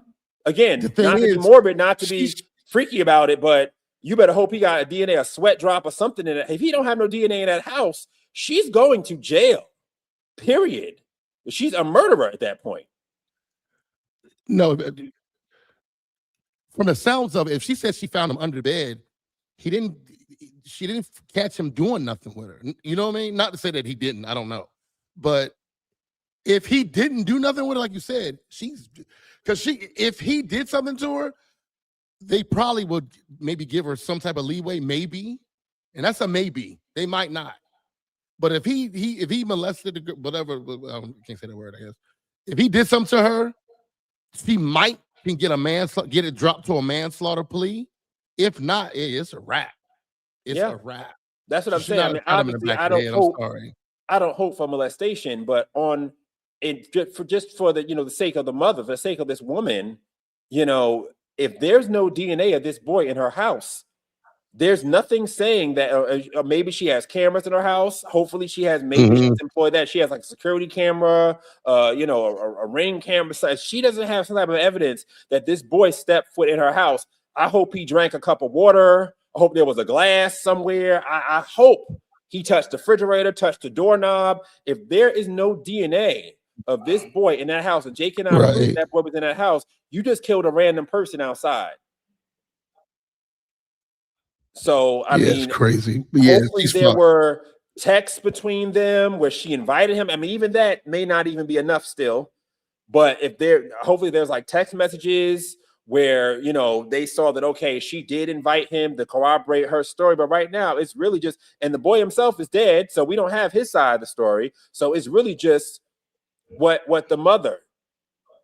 So it's what the mother said. We got another comment from Fob Brown. He says the story is that she wasn't home and she caught her sneaking in with him, or she caught her sneaking him in. So mom came home and banged on the girl's door already with a gun. So they weren't doing anything as of yet. See that right there? That's a lot. Like, Right. You know, again, I'm not for child molestation. Obviously, that's horrible, wrong, Yeah, horrible, he didn't. horrible. But You didn't catch him doing can't- nothing to her. we have to be very careful with this Second Amendment, you know, law that we have, this right that we have. We have a right to defend ourselves. We don't have the right to be judge, jury, and executioner.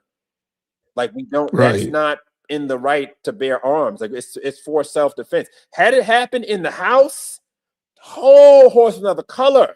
Had he been in the house, Totally. but because he was not in that house and it was in the back of the head, that's evidence that he was already leaving. It wasn't like it was a struggle and he was trying to fight you. He was already leaving the premises. He was out the premises at that point. So it becomes a very, very hard case for this mother. And I don't want to see this mother go to jail, especially if what they're saying is true. But I also think that it was a little bit hasty for her to put herself as judge, jury, and executioner in this story, because her daughter very well could have invited this boy to the house. And that's not something that he deserves to die for. They said she invited him.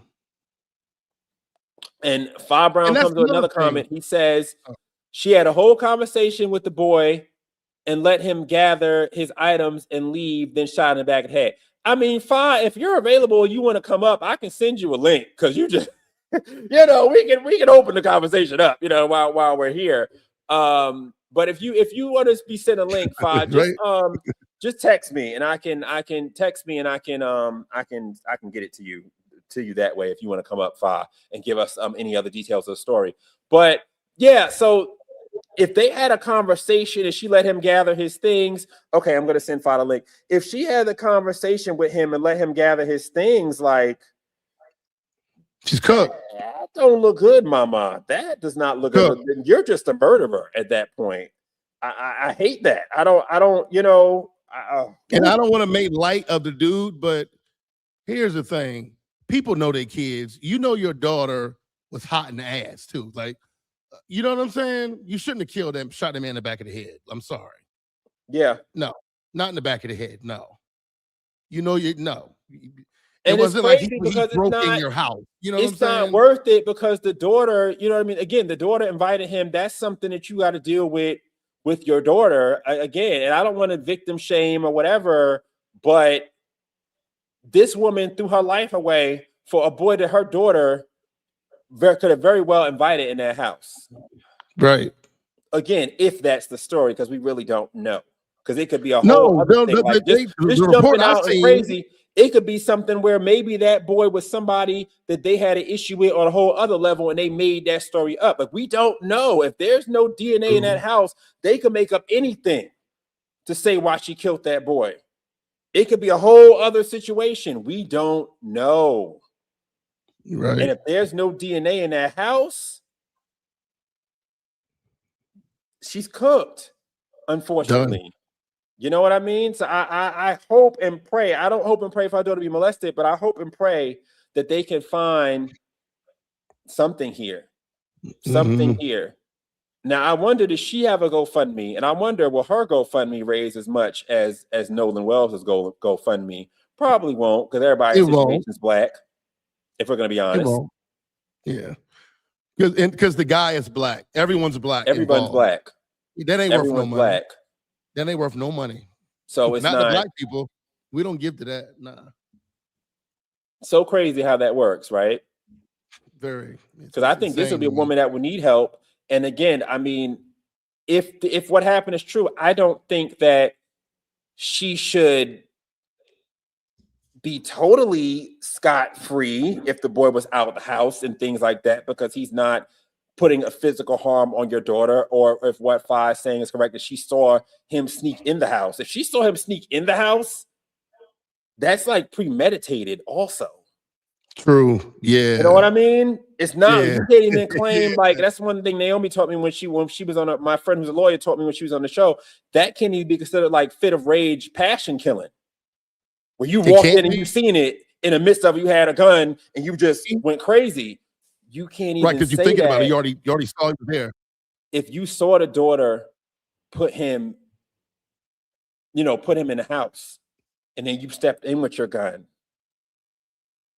and then you shot him. It's premeditated. Once he left the house, in the back of the head, while he was on the porch and literally outside of the domicile of the house. I hate that for her. Yeah, she's fucked. She's only 36. I hate that for her. So if anybody needs a GoFundMe, she's gonna need, you know, Johnny Cochran out the grave and a couple of other folk. Ben Crump can't even help her. He's a shitty lawyer anyway, from what I understand. So you need like you gonna need real like Diddy level defense attorney. She gonna need good lawyers. You get Cochran out the grave. And even then, she'll probably get down to like you know, manslaughter. Manslaughter. Yeah. If that, she's definitely not walking away scot-free. I think a lot of people are saying, you see a lot of comments, free her, free her, free her, which I understand in the beginning, but then looking deeper in that story, I don't know. I don't know. Okay, I was waiting for Fa to come up. Fa's here. All right, so I'm about to bring you on, Fa. I hope you're ready. I'm about to bring you on. So let us know. Fa Brown is here. Okay, what's going on? I'm here. He's social media influencer, newly put person on Instagram. After I told him to get a damn Instagram, I don't know what the hell he's waiting on. He's now on Instagram. You need to also get an X as well. Got to work on that. He was just on my pod. You guys can catch him. It's on my YouTube. The last episode for this one, Benj number 14 on Saturday. Okay, so give us what you know, because you seem to be way more to know about this case than we are. So give us what you know about this case. Yeah, me and Anton been going at it about this, man, because he taking the other way. He trying to bail the lady out of jail and all that. Anton Daniels, I'm referring to. Yeah. This was crazy. He's on the side of show. The woman, bro. He called the jail trying to see how much to get her out and stuff. Like he all the way on the other side, man. He out his mind. We gonna go at it tonight on the show. Okay, so I see that thing. I don't think he's out of his mind. I just look at it the way it is. I mean, I wish that she wouldn't be in jail, but I also live in reality and understand that, like, that's murder, ma'am. You know what I'm saying? That's what like, I'm saying. He's thinking like it's justified. I'm like, no, it's not. I was like, if she caught him under the bed and just was like, hey, who, and you know, shot under the bed and you know the shot fatally wounded him. It's like y'all said, it's a whole different story. But apparently she had a whole conversation with him. He walked out the house, back turned, unarmed. Now he out the house. You can't even call Stand Your Ground or the other one, Castle Doctrine. He out the house now. They found him in the front lawn. You know what I'm saying? Like this is silly to me, man. But and the little girl is a hot ass, man. I posted about this on Facebook. I was shocked so many people agreed with me, but the little girl is like nasty. I know people agree because, again, like I told you the story about my friends in junior high school. I mean, we all know, and everybody who is in the hood, and I'm sure white people too, but in the hood, we know about these fast tail, 8th grade, 9th grade girls who don't want these. They don't want these little nerdy 13 or 14-year-old boys. They want to be with grown guys who got cars. They can buy them little stuff and take them out, whatever. And these grown niggas don't want to deal with these, I'm going to get a real red pill on y'all right now. But these grown niggas don't want to deal with, the girls their age who's, the 18, 19-year-old, they fucking around with 30-year-olds and fucking around with Future in their DMs. So they're out here fucking with these little young girls. So that's what makes them little 18-year-old boys feel like there's something, you know what I mean? So there's a lot of that sort of thing going on. Again, we're not excusing this. I'm not saying that this is okay or anything like that. We have to just be honest and understand where this comes from. And that's why a lot of people were not giving you that much pushback, Fa, when you were saying a thing about the girl being a quote unquote hot ass. Continue. Yeah, I thought they would. Yeah, I thought they would. But yeah, no, this look. And then your kid. Yeah, what's your name, bro? Yeah, I didn't. Yeah, DJ Green. DJ Green. Yeah, all right, DJ. Yeah, yeah, like you said, your kids for sure. Right, you know your kids. You know you when you got a fast little cousin or any family member, but definitely your kid. And but my argument is this mom failed the daughter far before this situation. If you look at I don't even know if I should show it, but I posted it because somebody got screen grabs from her TikTok. She posting old dudes and the crop tops and R. Kelly songs and all. Like the little girl is fresh. Well, if you wanna send me that, you want to send me that, you can. I can prepare it while y'all talking and add it so we can take a look at it. Gotcha. Just text it to me because I can, with the marvels of my technology, I can like shoot it to my computer. That little girl was wild. And I'm like, my thing is, and then people are like, oh well, maybe the mom didn't know. I said if she didn't know about her daughter's public TikTok with fresh stuff on it, she failed. And if she did know, she failed. Either way, she failed. Right. So I don't want to hear that she didn't know. Well, as you can hear, Yeah. Fa comes in with the heat. Yeah, I'm sorry, yeah, man. I like yeah, this. yeah, If you didn't know. yeah. I just sent it, man. Okay. Yeah, the 4. Yeah. I post. It's like 4 pictures, but it's the 4 video. You'll see it. I posted like the let me see. Let me send this. All right, let me send this to it's a Facebook thing. Yeah. Okay, I think that it is a 2-minute video. All right, so I'm gonna send it to the computer. You guys can keep talking. I'm gonna send it to the computer. Okay, When yeah, it's it's the ready, fourth one. The I'll fourth one, post bro. it, but you guys can keep talking. Yeah. Let me Yeah, see. but I don't. This is murder. It's not anything else. Yeah, you can't slice it. She let him get out the house. she You going can't down. shoot him when he got out the house. You can't shoot him when he walking by. You can't shoot him in the back of the. There's so many can't do's here, and you gotta take your feelings out of it. And then another question I posed, I'm gonna ask the Anton if he 'cause I was trying to get on the panel last night, but that show runs so late, I dozed off. But I'm gonna try to get on tonight. But Is it after if it hours was joint? yeah, the after hours joint. Yep, yeah, I was on it when we was talking about the child case and the Carmelo Anthony joint like a couple weeks ago. But no, then I asked people too. I'm like, if you got a 13-year-old son and you came home and caught a 20-year-old under his bed, are we thinking about shooting him, or are you just gonna call the cops? A 20-year-old Right. what? Man or woman? A woman under your son's bed. Woman. Yeah, like why is Nah. it only you gotta? I mean, like you gotta play we- guy when it's a girl.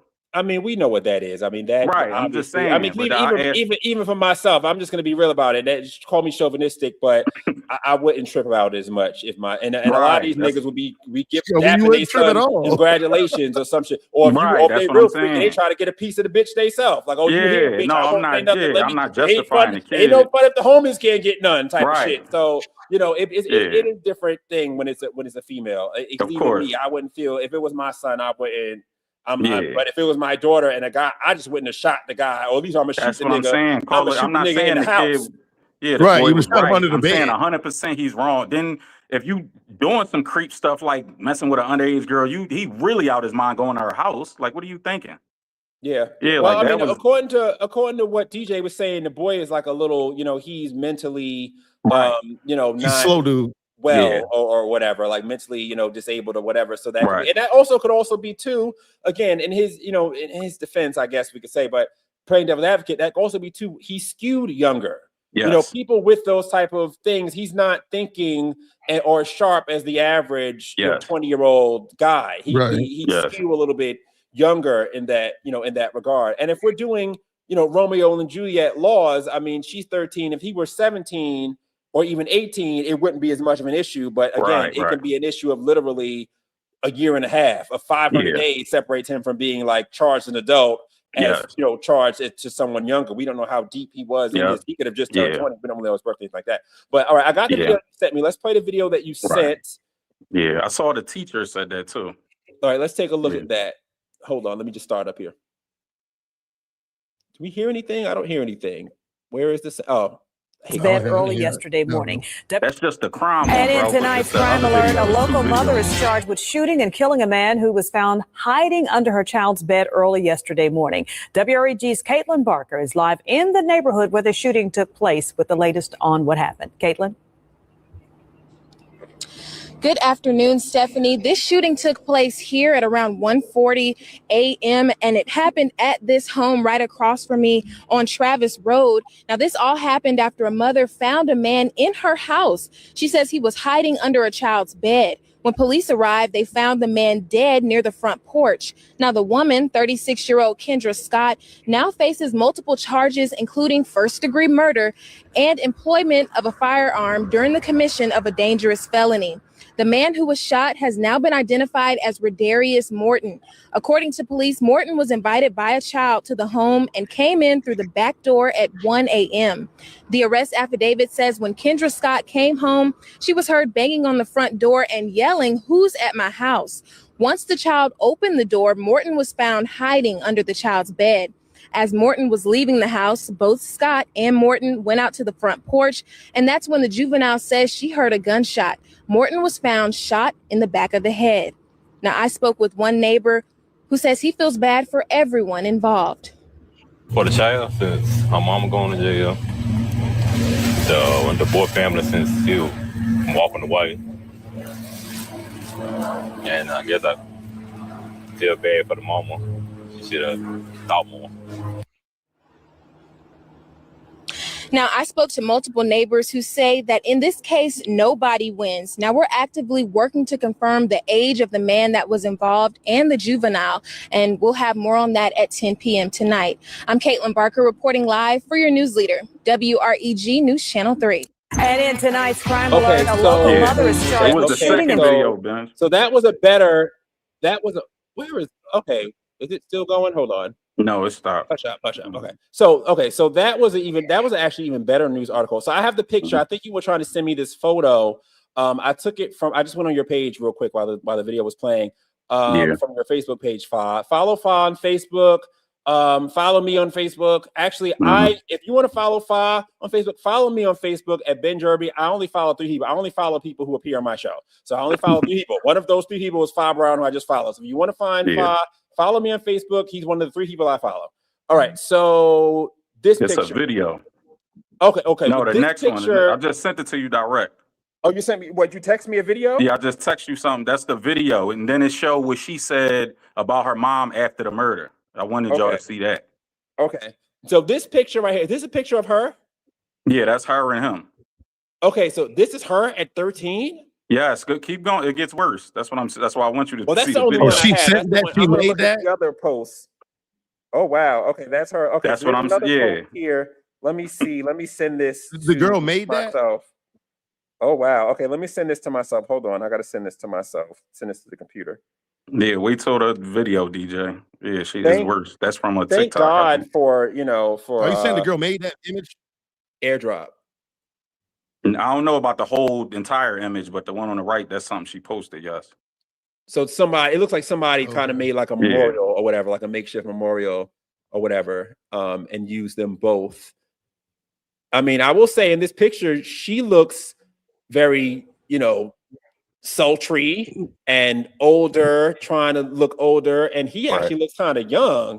Yeah, just looking at, just observing it here. Okay, so let me so you can expound a little bit on that on the video we're about to see. I'm just trying to get it ready. Let me just get it in the. I'm just trying to get it ready for you guys here. So what are we going to see in this video? Because this video is from your page as well, Fa. So what is this video that I'm about to show everybody? A collection of stuff she was posting on TikTok, and then I think the last one is it says R.I.P. Bay and F my mom and all that with the post she made after the situation came out. So this boy was her.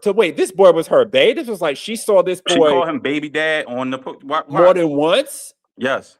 So this was like a boyfriend. I'm guessing she called him. So this wasn't just like a rando, Chris, whatever that man's name is, who catches the pedos, and it's like, what I mean? It's not Chris Hansen. No. Chris Hansen. It was like they had like a relationship. I say that in air quotes, obviously, because she's so young going. Oh wow. Okay, so this is let me open up that tab for everybody. Let me just let everybody see what this is. Where is it? Do I have it here? Oh, here it is. Okay. So this is her.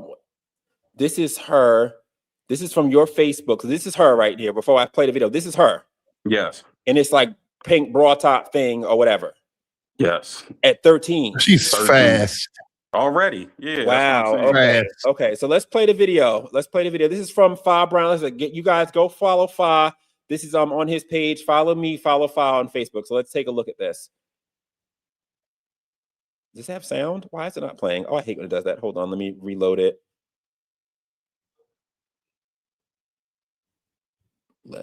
Oh, wait, there it is. Hold on. Does it have sound? Yes, it got sound. Oh, okay, yeah, it does have sound. Okay, let me turn it up. Okay. I'll fuck you right, I will. Head off the honey lover.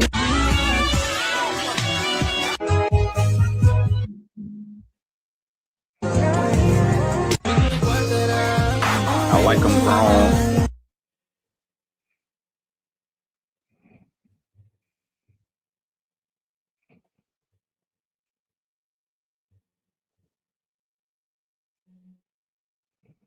Pause that. Wow. Yeah. Okay. So that's the picture. That's from the picture. Yes. Oh shoot! Hold on, let me go back. I didn't realize it was Paul. So wait, that's the boy from the Wow, picture. she said F my mama. Yep. They just don't know the real story, baby daddy.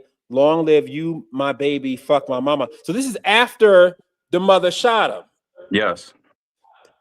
Wow. Oh, so this was her boyfriend. Oh, wow. This changes everything. This is premeditated. And the girl is not even on the mama's side. She's against the mother here. Oh, wow. Where you think the father's at? Exactly. Yep. Where are all the fathers? I mean, Right. Wow. This changes everything. This is why, again, going back to Nolan Wells, why I don't jump on every little narrative that's put out, because the way they made this sound and the way this is put, especially in right-wing media, because this story didn't just do like the black blogs. You had a lot of right-wing media picking this up too, and the right-wing media put this as like, this black mother, killed this child molester, free her, another child molester dead, this the Epstein class. Yeah, we all got that's the right ring, the right ring whirlwind. We got to put that, that all goes back to Epstein and things of that nature. So yeah, but this is not what we were told. This is not the story that we were told. This is a whole this is like, whoa. Because I came just thinking a whole thing, and now it's a whole different direction we're in. So if she was seeing this boy for a long period of time, and the mother knew that, and she's posting the boy, because there's many postings of this boy, and this is the picture that was made of that memorial of him that we just showed before, then this is absolutely premeditated. So now I don't even need DNA in the house. This was her boyfriend. Yep. For better or worse, this was this young girl's boyfriend. She was seeing this boy. The mother knew that. She didn't like that, obviously. And has there been a record of the mother calling the police before then? Has she reported this boy to the police? Has she had the police come? Probably not. I'm hoping there is, because that would be helpful to her. If not, she's a murderer. I agree. That probably would have already came out. Yeah. She's a murderer. So I think that for whatever Anton Daniels might be doing to help her, it's just to mitigate the circumstance of she's going down. She's not walking out of this scot-free. No way. No way. I agree. Right. And as y'all mentioned, I don't think it's no dad in the picture. So now my argument with him was, is you already talked about it's no dad. So now you take matters into your own hands trying to play God. Now you're in jail. Now it's no mom. Because it was other kids in the house. It wasn't even just her. So she got other siblings. So where they all go while you fighting for murder? If you just hold them there while and wait for the police to come, or if you saw him coming on a ring cam, you could have called the police and had them meet you at the house and took him. Right.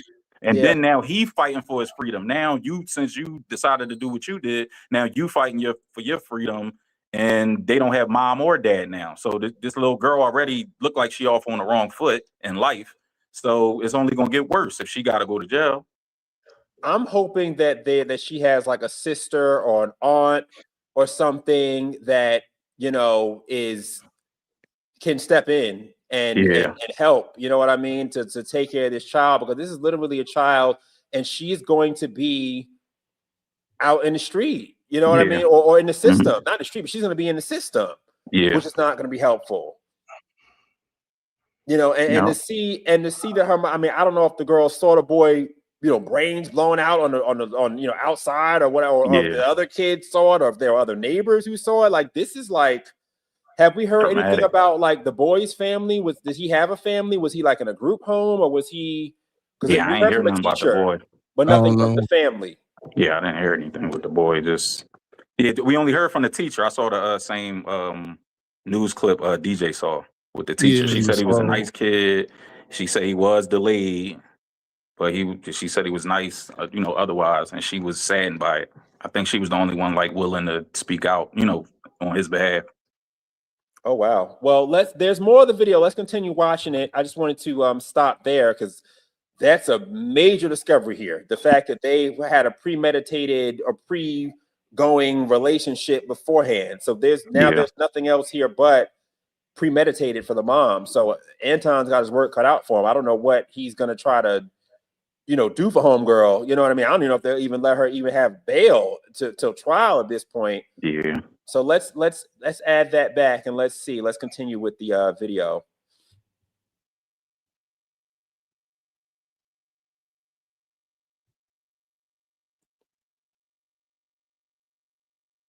Posting him like he gonna see it.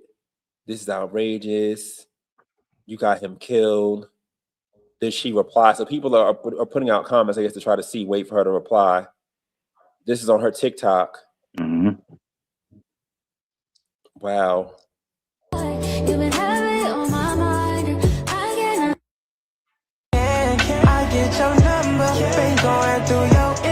can tell us what we're looking at here, by the way, Fox. I swear that I'm your biggest fan. You should think smarter. I get your number. Been going through your Instagram. Look like a model. I swear that I'll fuck you right. I will. Yeah, that's great. That's it. So, wow. Okay, so yeah, if this boy was her boyfriend, then it's like the mom just didn't like the relationship. She caught him in the house and she just kind of snapped. I guess you could say that would probably be the best defense that she would have. Yeah. That, this something's going on for a long time. She hasn't won it for a long time. The daughter continues to do it. And she just, I just wish she hadn't reacted that way. Yeah. I just really wish she hadn't reacted that way. I mean, or at least shoot him in the leg over center mass or something. But in the back of the head, it's like, that's vicious. I agree. Just hold him, let the police deal with him. I didn't agree with it. And granted, it sounds like they lived in the projects from what I understand. I'm not familiar with Memphis, but the way when they call it homes, it usually means that implies some sort of government house projects, whatever. And I know a lot of times, let's just be honest, the police don't really come as fast as we would like in a lot of these parts of town or whatever. So I mean, maybe holding him for the police may not have been the smartest thing to do. I mean, she was the one with the gun here. I mean, he obviously didn't have a gun. Yeah, that's he was under some type of delay, but she should. I don't mean to be on the side of molesting, but she probably should just let him go. Yeah, and you can get the information out the girl. Just get on her phone. Yeah, you can get even if, like you said, she let him go, you can still catch him later. You know what I mean? Like, hey, this boy was in my house. Here go his info. Here go his that. She could have got all that from out the phone. It happened to me before. I got caught at my girlfriend's house in, I think, 9th grade. I got away, but her mom was calling my mom to say I was in the house because they was able to get, hey, what's his name, where he live at, this, that, and the third. And simple. And it was taken care of with the parents. Yeah, but I'm sure her mother probably didn't know his parents, and because there's been no mention of parents, they may not have even had, active parents in his life or whatever. Yeah, I don't know. This was still house phone, so they was able to call my house, and her mom was able to talk to my mom. Because for a teacher to come and be the only person to speak in his defense, that kind of speaks volumes right now for what his family life. I mean, why wouldn't his mother or father speak? Like, their child has been killed, so why wouldn't a mother or father, uncle, somebody who is representative of the family say something?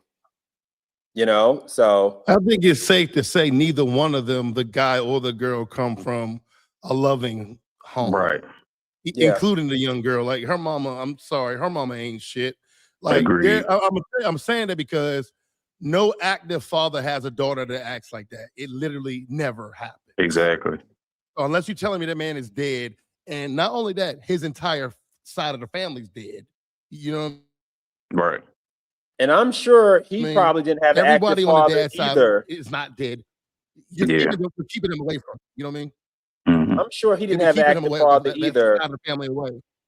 Because any decent father would have probably said, you don't need to be over to that 13-year-old girl's house. Exactly. That's insane. Right. Oh yeah, both. Both. Oh yeah. Yeah. Both. Yeah. Definitely.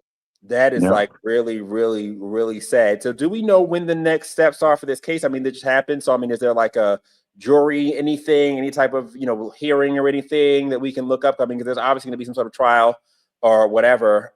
Do we have any updates on that or not really yet? Because it's so soon. It's so new. All I know is, she got $100,000 bail. And I'm guessing, yeah, because when on Anti Morning Show, he was trying to call to see if he could pay 10% or help or something like that. But according to them, they said you got to go through a bail bondsman to get to only pay 10% in that state. So she got to pay the whole 100,000, or get somebody to go through a bail bondsman and pay 10. But bail bondsman a whole another animal. You got to get like 4 people that work and co-sign like a loan. It's like a whole different. Well, I mean, if someone as big as like Anton wanted to do it, I mean, I'm sure he would have no problems, doing the funds raise. That's what he wanted to do. But my thing is like at this point, it'd be kind of futile because she's going to jail. Yeah. She's going to jail. Like I didn't again, you've educated me on this. It's again with these narratives, they push this thing to you one way, and it's a whole other way. Because they made it sound like this was like some type of like Chomo Chris Hansen type thing where she just connected with this random, man who happened to be there one time thing. No, they had a whole relationship going on. Yes. And I don't know who was in the mother's ear. I don't know whether I guess she probably don't have a man in her life because someone would have told her, Mama, no, this is not how you handle this. You don't want to do it like this. I understand the boy with your daughter, you don't want him with her. I get all of that. I understand that, but you don't want to do this like this because now the daughter is without a mother, and she needed guidance as it was. Now she's really not going to get it at this point. But we don't know whether she has a grandmother or someone. Hopefully somebody can come along and like rescue the situation. But you see, she's out here basically riding for him. Right. So no, you're right. The mother definitely don't got no father. The little girl ain't got no grandfather either. Yeah. Because if it was a grandfather there, the daughter, the middle one, the mom. The mom, she wouldn't have felt she needed to react that way. It was like, I'm gonna call my dad. You know what I mean? Yeah. What do you think is the possibility of the daughter? I mean, I don't know because she's underage, but what is there a possibility the prosecution have the daughter testify against her mother during the trial? I think it's something where they can get out of that, just like like a wife, and a husband. Yeah, wife and husband, they got something where they can get out of testifying against it, and then it's you putting a kid on the stand. But what if she wants? But I'm saying, what if the daughter? Because it seems to me the way from these posts, what if she wants to testify against? I'm saying, what if she like wants to testify against her mother?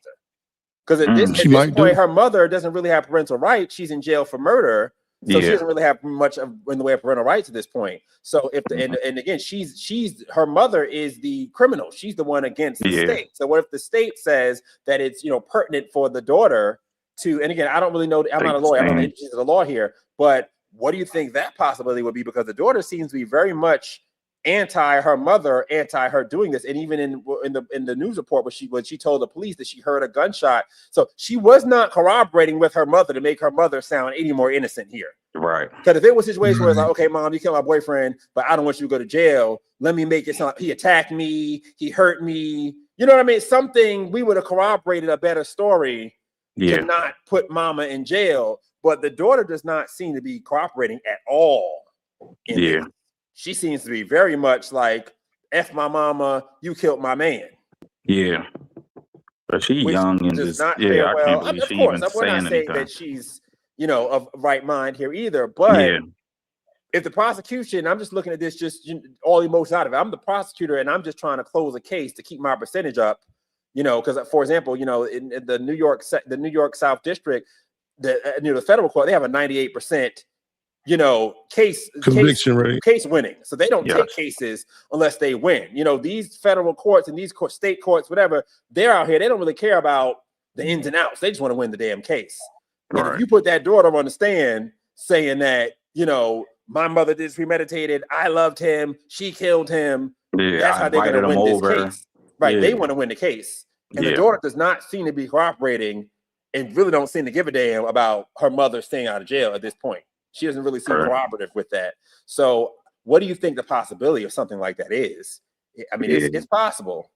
Yeah, because now that you mentioned that, she is the only witness. She the only one who know everything that happened from start to finish, from the initial contact, the relationship, the invite, on how he got there. Yeah, I heard. Yeah, but you don't want to go off all the rumors, but it's just I heard something about she called his Uber or something crazy. Yeah, so I don't know.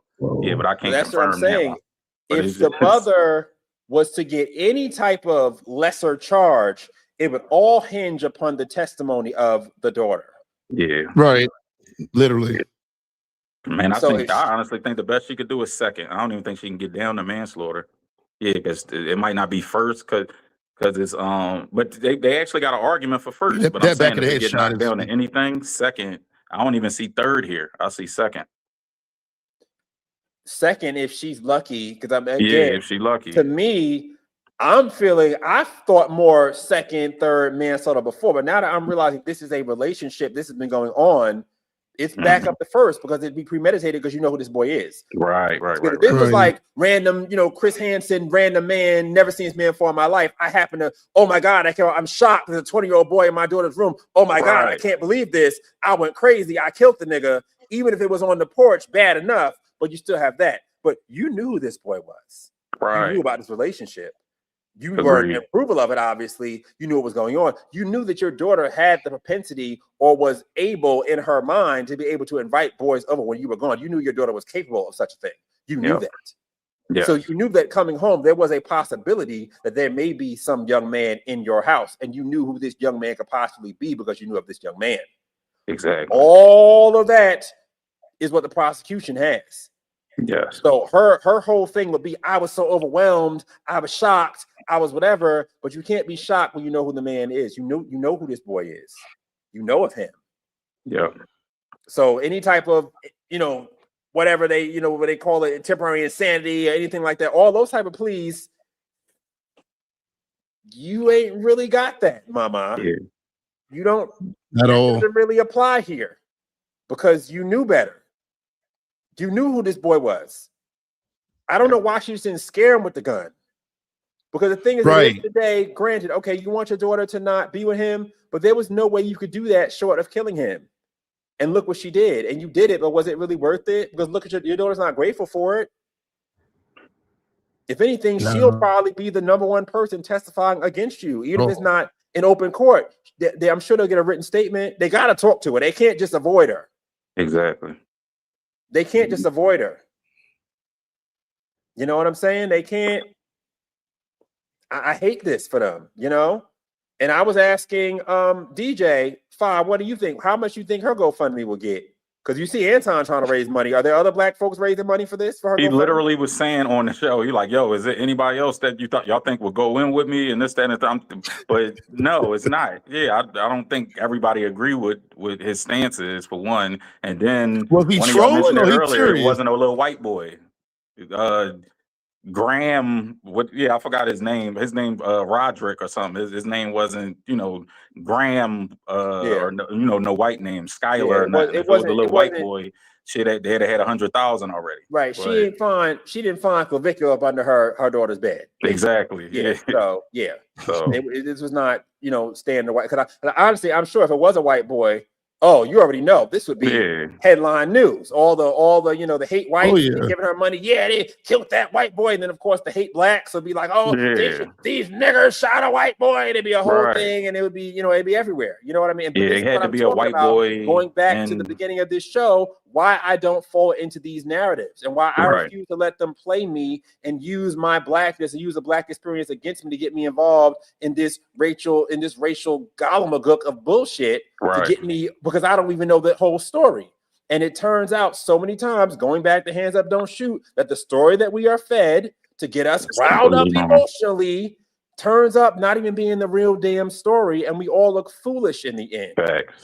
Yeah, DJ on Saturday, I tried to talk Nolan. Ben shut it right down. Like, nah, man, he said we ain't even touching on that yet. All the facts ain't come out. But he's right.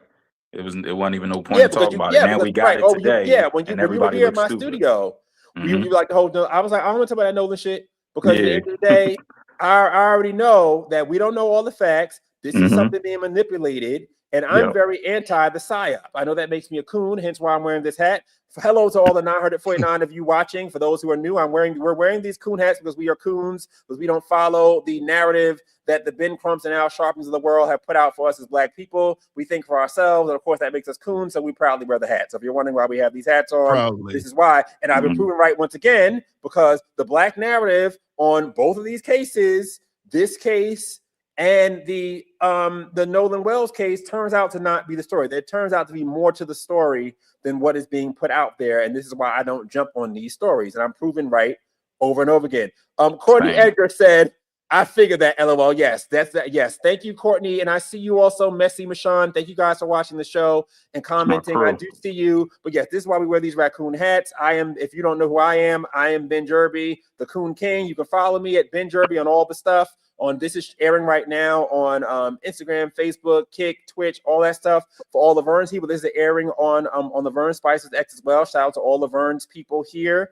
We thank you guys so much, and we will see you in Florida next week with me, Trevi, and Laverne. But anyway, back to today's matters. But I don't fall for these narratives, because when you sit back and you watch and you let the story develop, you see that it's just not what they turned out to be. So since you guys are here, I actually want to talk to you about another narrative. This is something I didn't prepare you for this DJ, but it's something that's in your wheelhouse, so it's fine.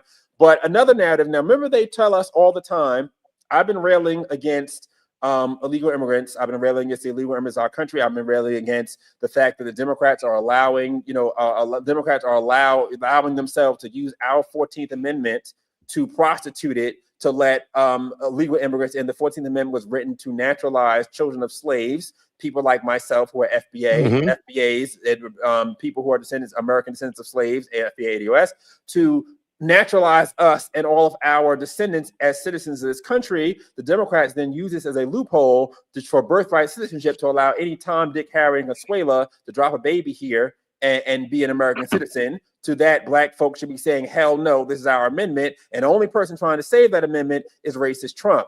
Now, because he's a racist, obviously. So, and I say that ironically, of course. But I've been talking about the fact that in all these different clips or whatever, I've been going back and forth about this and how I'm against illegal immigration, and how I'm talking about the fact that the illegals are voting. And they're like, no, the illegals aren't voting. They're not voting. They're getting driver's licenses. We've seen at least 3 cases already where we had Indian nationals given CDLs by California, killing Americans. And this affects me, because I was a former truck driver, former CDL holder, truck driver. And mind you, okay, so you understand, Fi, we had to go through, we had to go through drug testing. We had to go through truck driver school, which cost, $6,000 or so. Yeah. We had to get our eyes tested, health tested, all this stuff to get a CDL. Have to do a special test, all that. And you have these Indians coming here, and they're getting CDL in California for nothing. Yep. And 3 of them have killed Americans already. And people are telling me, oh, illegals are not voting. If they're getting licenses, they are voting. When you go to the DMV, what is the first question they ask you once you do your license? Do you want to register to vote? Yada, yada. All that is together. Motor voter licensation is the precursor to voting. We all know this. We've all been to DMV. We've seen the DMV screens. So the governor of New Jersey has come out and has said, let me just add this video, that there have been discrepancies in the voting software, and saying that 60,000 or so people, I forgot the number of thousands, it's on here, have been registered to vote who were not registered. And she says this is a quote unquote mistake. It ain't no fucking mistake. We already have in New York, California people voting. But let's watch this video and we'll talk about it on the other side. In June of 2023, nearly 3 years before I became governor, a serious software error in New Jersey's motor vehicle system led to the improper voter registration of what we believe to be roughly 6,600 people in our state. When New Jerseyans applied for a driver's license or identification at the MVC, they were asked if they wanted to register to vote. In the case of this error, some individuals indicated that they weren't citizens and weren't eligible to vote, but the software registered them anyway. The error in the software was corrected a year later in June of 2024. That is more than 2 years ago. I learned of this last Wednesday, and I immediately ordered my chief counsel to launch a comprehensive investigation. Currently, the Division of Elections is working to ensure anyone who is illegally registered is removed from the voter rolls. Initial analysis shows that fewer than 400 newly registered individuals voted in an election due to this software error. They were registered as Democrats, Republicans, and the majority unaffiliated, and were scattered across the state. But let me be clear. This entire situation is unacceptable. It's unacceptable that the vendor released software with such a glaring error. It's unacceptable that the MVC took a year to get this issue fixed. And it's unacceptable that no one in the previous administration brought this to light, demanded accountability, or took action when it happened years ago.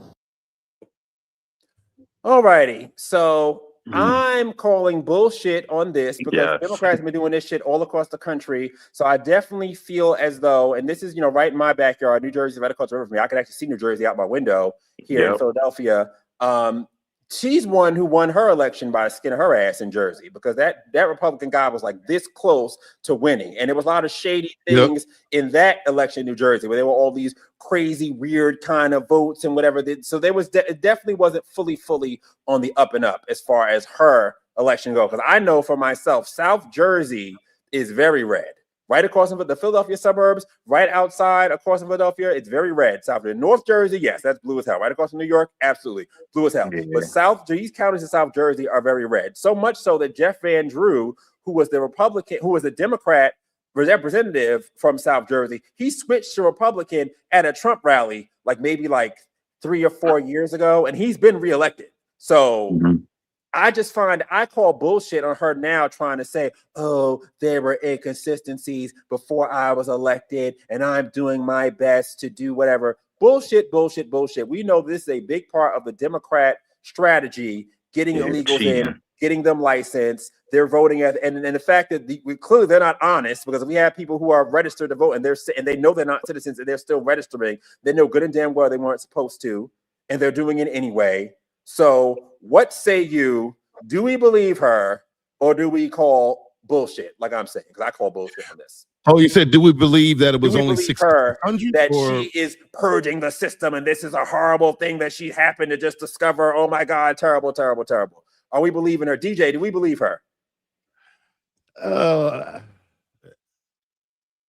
thing is, the fact that she's saying that she's doing it, can people verify it now? You know what I mean? I don't know. Can other election people that are up there can check behind her that she got rid of these joints? You know what I mean? Because it isn't just her that has the information. I wouldn't think. So there should be a check. There should be checks and balances. It should be someone or really several people that can verify that they did it. I'm hoping. Right. What you think, Fa? Yeah, I call BS. I even call BS on the number. Yeah, they might be telling us 60,000. It could be more on the old drug bust back in the day, the training day for one. Remember? Oh yeah, we found 50,000 in the Kingpin's house, but it was really 250, and they busted that. You know what I mean? I think it's more than 60,000 even. So if they telling us 60,000, it's probably well north of that. And who discovered this? Is this breaking news from her, or was it a leak somewhere? And now she has to address it? Just to make sure that we are, we are correct here at Benj. She didn't say 60,000. She said 6,000. She said 6,000. It's probably 60 then. Which again, 6,000 is way more than enough to sway an election, especially a small election, especially a local election. So 6,000 that's still a lot of votes. So we can't especially if she won by a small margin, like you said. Yeah, she won herself again by a very small margin. Because I thought we might have got that one because I believe that election came through when Trump got elected. That was 24. I believe that was last year. I believe, or it may have been 25. But I thought that I would have thought that she wouldn't have I thought the Republican was going to win. I forgot his name, but I thought he was going to we had a chance in New Jersey.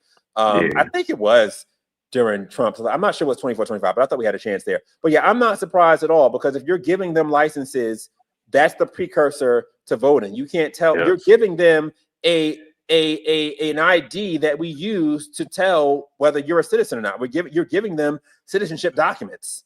Yes. So of course voting is to follow. That's the point. If we weren't doing that, why are we getting them citizenship documents if we don't plan for the vote? We could have them as a regular green card or whatever side thing that they can be that shows that they're not citizens. Why are we giving them the same thing that we're giving citizens if they're not trying to vote or we're not wanting them to vote? If that's not the ultimate goal, even if it's not the goal today, it's certainly the goal down the line. Why Right. are they here? Eventually. Why are you importing them if you're not wanting to make them citizens? Yeah. What's the point? You're giving them billions of dollars in grants, and you're putting them up in 5-star hotels in New York. You're building whole shanty towns for them on Vandals Island, New York, taking billions and billions and billions out of the treasury. Biden spent all this money. They don't invest money for nothing. This isn't fucking charity. Exactly. Because they want to do that, they can give black folks reparations. Say black folks struggling. We get a couple dollars in the hood. Yeah, We and they give just money buying out, votes, you know what I mean? that, and they got to this. I'm starting to see that this literally the only way they can win is cheating, and and juking the numbers, like with just with the influx of the migrants and everything. All this is, this just for the census that's coming up. They just because to get the electoral college votes, it's not amount of citizens, it's just amount of people. So if you get a bunch of people in here, citizens they're going to cheat to try to get them to vote. But even if they can't vote, they still got the bodies for it, that they can still get enough electoral college. They game the Constitution, because I forgot which amendment that is, but they say number of persons counted. They need to change that. Right. They game that because rather than say citizens, it's just persons. We have these persons here, and that's how they're getting power. And you can get more house seats by the population. You get more house seats within that's what I was getting. The house seats and electoral college votes, more electoral college in your state. And they can it's all voting power. It's all for the house seats. It's all interconnected. Even for like the redistricting, because they're able to pad the numbers and be able to make their district stretch a little bit longer and wider to kind of connect their voters, because we have all these people. It goes back to the 3/5 compromise, which is hilarious, because most black people have no idea this thing was actually a good thing. So every so often I will get a comment, when one of these wokies are saying, how can you side with the Republicans? You're a coon. This country is a bad country because they think of us as 3/5 of a person, and they think because you're black, you're 3/5 of a person. And just like, y'all, like this is another, I can't even say it's a psyop. This is just stupidity that's voiced among the black community. So let's talk about the 3/5 compromise. The 3/5 compromise was actually a good thing. And that's why, and it goes back to the illegals today. So 3/5 compromise was a compromise made before the end of slavery between the North and the South. The South, kind of like what the Democrats are doing today, they wanted the slaves to count as one person so they can apportion and get more seats in Congress to continue slavery. But the problem with that was that slaves obviously didn't actually vote. And if their votes were counted, the slave master was going to put in whatever vote he wanted to put in, obviously, because they were slaves and they didn't like go to the precinct with their IDs and vote, but they did count them as people. So the compromise with the North said, look, we can't have you apportioning and doing this uneven voting of people, using people for your own political benefit, the same way they're doing with illegals right now. So we will compromise with you. Yes, they are people. They do count because they are there, but we'll make it so that they are counted as 60% of a person. Instead of being 3/5, which equals 60% for those who are not fluent in math, they're counted as 60% of a person, so that you have 60% of the votes sent to Congress as opposed to 100%, because these are people that are not voting. And if given the choice, since they're enslaved and all, they probably wouldn't vote for the candidate of your choice. Right. That is the 3/5 compromise. This is what has been taken and has been reinterpreted to black people as they think you as less than a human. You less than a human. It's like, will you niggas read, please? Like, will you fucking read something? Like, and I hate to be this guy, but it's like, if you want to hide some of black folks put in a book, it's the truth. And I say this for myself because I didn't know this either. I was a wokie who was pushing around these bullshit talking points at one time. It's bullshit. The 3/5 compromise was a good thing. So please stop making idiots of yourselves, black wokey folks, in these comment sections crying about they thought we were 3/5 of a person. That's not how this went. Okay, so can we just let that die, please? If there's other talking points you want to have at them. But that particular one makes no effing sense. Please stop perpetuating stupidity, because we're not dumb, black folks. Okay, stop perpetuating dumbness. But this is what I'm talking about with these narratives. It goes right back to the beginning of this show. These narratives that are put out there to make black people think and feel and act a certain way. And I'm going to have to be the bad black person. I'm going to have to be the coon, because I refuse to allow myself to be mostly manipulated so that Ben Crump, Al Sharpton, these grifting ass parents can get multiple $100,000 getting a bag up off the tragic loss of their child. And it's tragic, okay? From George Floyd on back. Tragic. Loss of their child so they can get a bag up. And I'm sitting here with my blood pressure all up, going crazy, investing my time typing and being a keyboard warrior for something that ain't even real in the first place. Won't do it. Not doing it. I won't allow it. I won't allow it. DJ touched on it earlier. Yeah, they not getting no money back. They willingly gave that. That's supposed to be for the death of of Nolan Wells. They just that's all gift. They didn't scam them. Well, now I'm sure they learned. They learned from what happened with Chud the Builder, what happened with other people. You have to word those GoFundMe's and gifts a certain way so that legally it does not hinge upon a legal conclusion. Right. It's just I've given this out the goodness of my heart. Right. I hope you're right. Yeah, but who gave 100,000? I think Byron. It was some famous BET CEO dude. Oh, the Byron Allen. Yeah, he gave like 100,000. Tyler Perry and all these people. This all just posturing. It's all just trying to get it's goodwill for them because it helps them. Spike look Lee. good. Yeah. But everybody looks dumb, and even if you didn't say a word, but you just donated this astronomical number just to get your name in the news cycle, everybody looks dumb. And then I wonder what cut Ben and I know the family not getting that whole 754. They look good to, their people. They look good to black people, so black people will then support them. Because Byron Allen now he's taking over the slot with his comedy show Nobody Watches in the slot of Colbert now. Okay. That corny show he got. I forgot the name of that show, but whatever. It's on CBS. People are not watching it. The ratings are terrible. So when he does things like this, it creates and engenders goodwill amongst the blacks. So now black people he's for us. Let's go support and watch Byron Allen's. And for Tyler Perry, he just glad about it saying he's gay this week. So anything to make somebody not look at the fact that he's gay this week. So he's gonna contribute. So Byron whatever Allen is a comedian. So, I don't even know who he is. Byron Allen owned the Weather Channel. He's like the first Byron black Allen billionaire. Is I sound like Wikipedia. Byron Allen is an American entrepreneur in TV, whatever. But he is a person who we can look him on Wikipedia actually. While we're here, since we're here, let me look him up on Wikipedia. But he's a multi-millionaire. He might even be a billionaire. This a tax write-off too. Yeah. So it's like it's coming out, but not really. Yeah, he's a film producer and everything. Let me see. Where did we go? Where did Byron Allen go? Yeah, I think is he up here? Let me see. Yep, that's Byron Allen right there. So he's a film movie producer. I think he's even like a comedian at times, but he hosts like these comedy shows. He owns a lot of these like syndicated shows that like rerun during certain things or whatever. And because when Colbert got kicked off the air, he has a show called Comics Unleashed, where it's like a panel show, kind of like Gutfeld, but just not as good. With these comics, they sit around and they talk about like what's going on in the news or whatever. But this is him. He's been in for a lot. Oh, here we go. Lawsuit against McDonald's. He's a wokey here. Allen filed a $10 billion lawsuit in 2021 through his company Allen Media Group. He alleged that the McDonald's hamburger chain discriminated against black-owned media companies in its TV advertising budget.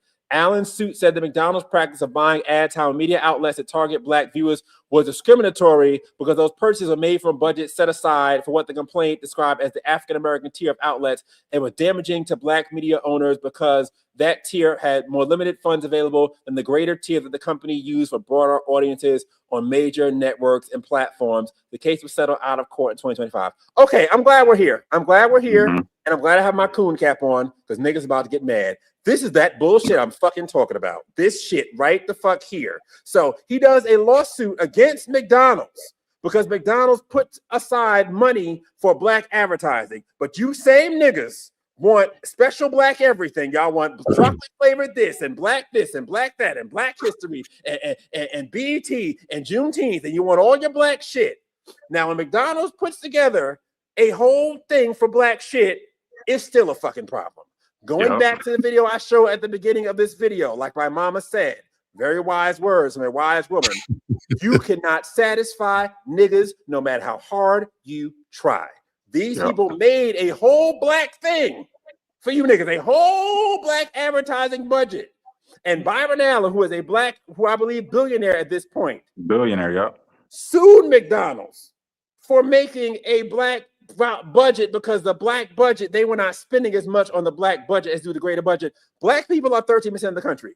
So why would you then spend a greater budget on 13% than you would the black people and all their extra special black side stuff? You cannot nichify yourself and have, I want black only this, black only that, and get mad when that shit doesn't do as well as what's in the mainstream. You've nichified yourself. For example, Lizzo and her flop ass album, right? That just flopped, sold like 3 copies.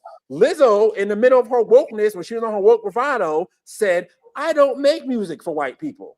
So when white people didn't buy your fucking album, don't cry now, bitch. You did this to yourself. Yeah. And this is the bullshit I'm talking about, and the side I don't fall for.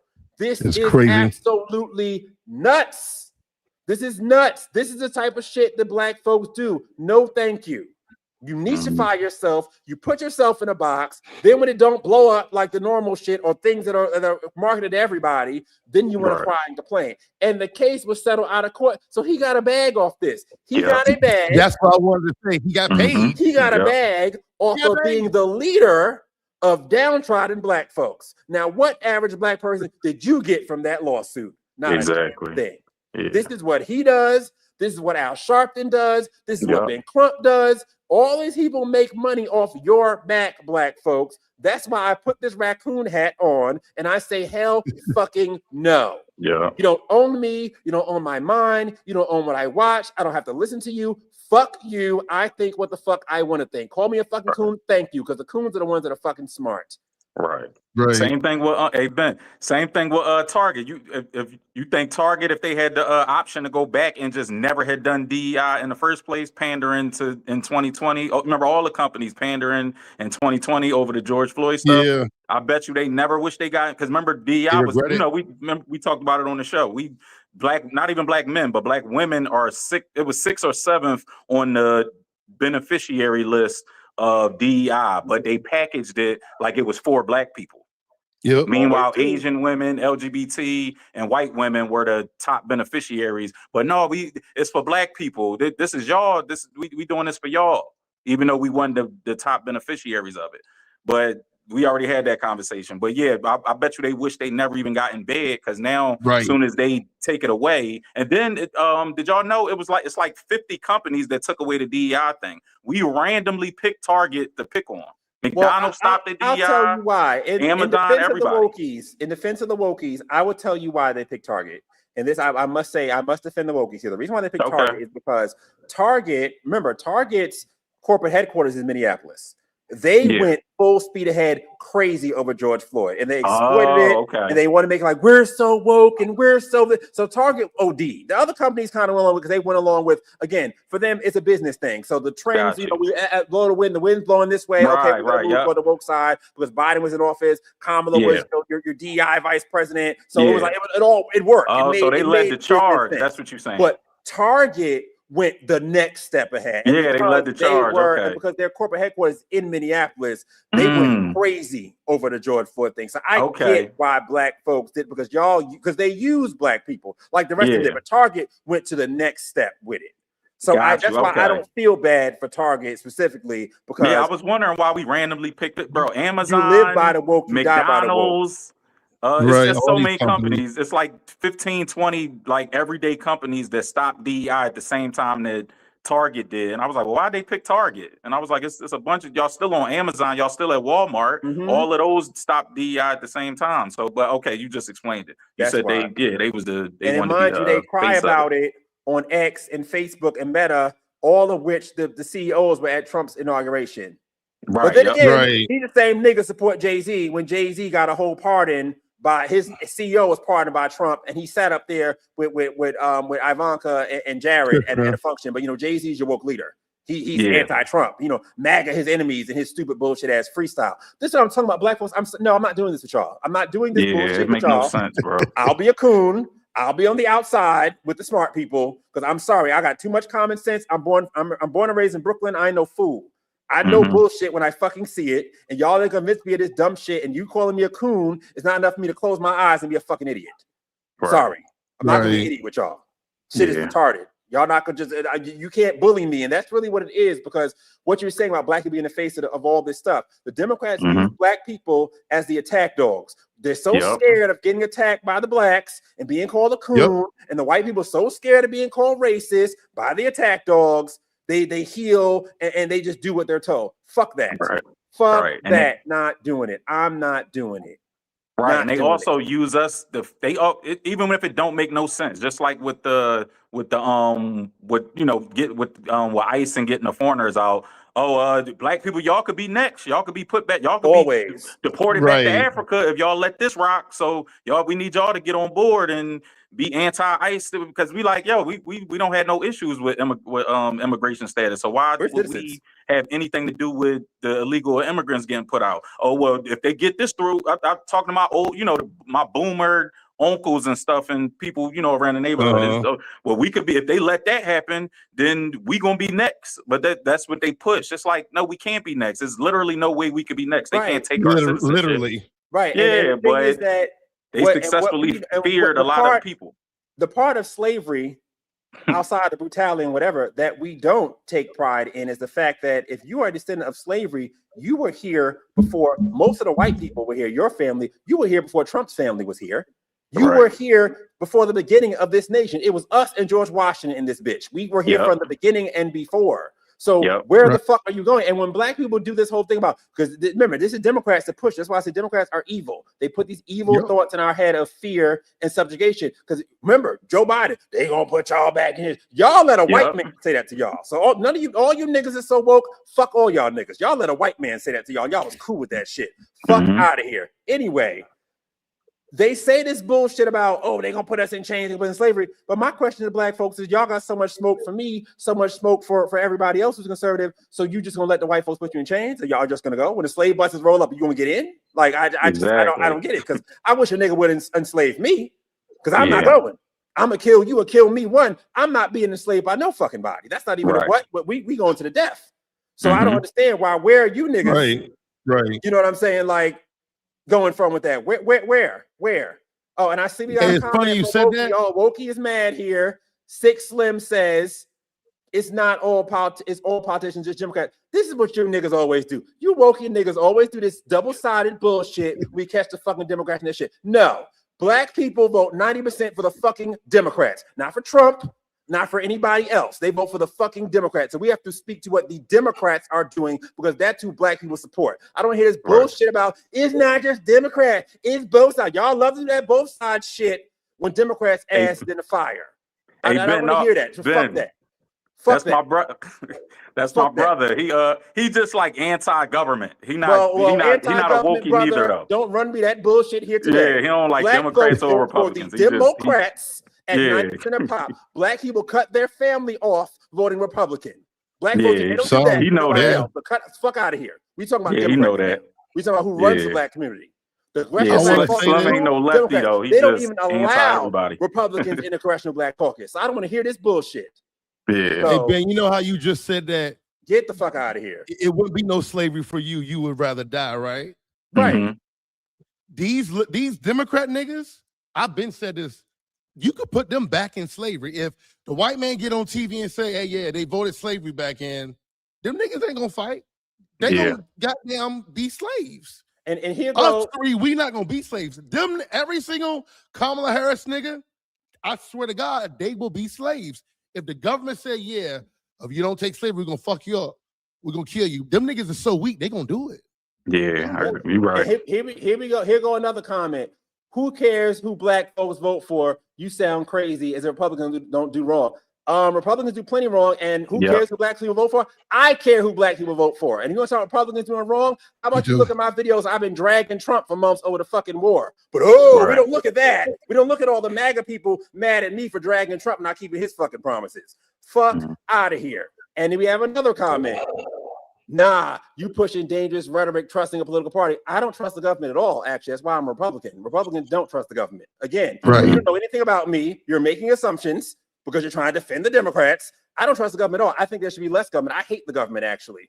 I don't think there should be any government. I think that our government officials should not be getting paid a salary. They should have regular jobs, come in Washington, do their votes, and go to fuck home. I don't trust the government at all, actually. I don't trust the government narrative around Charlie Kirk.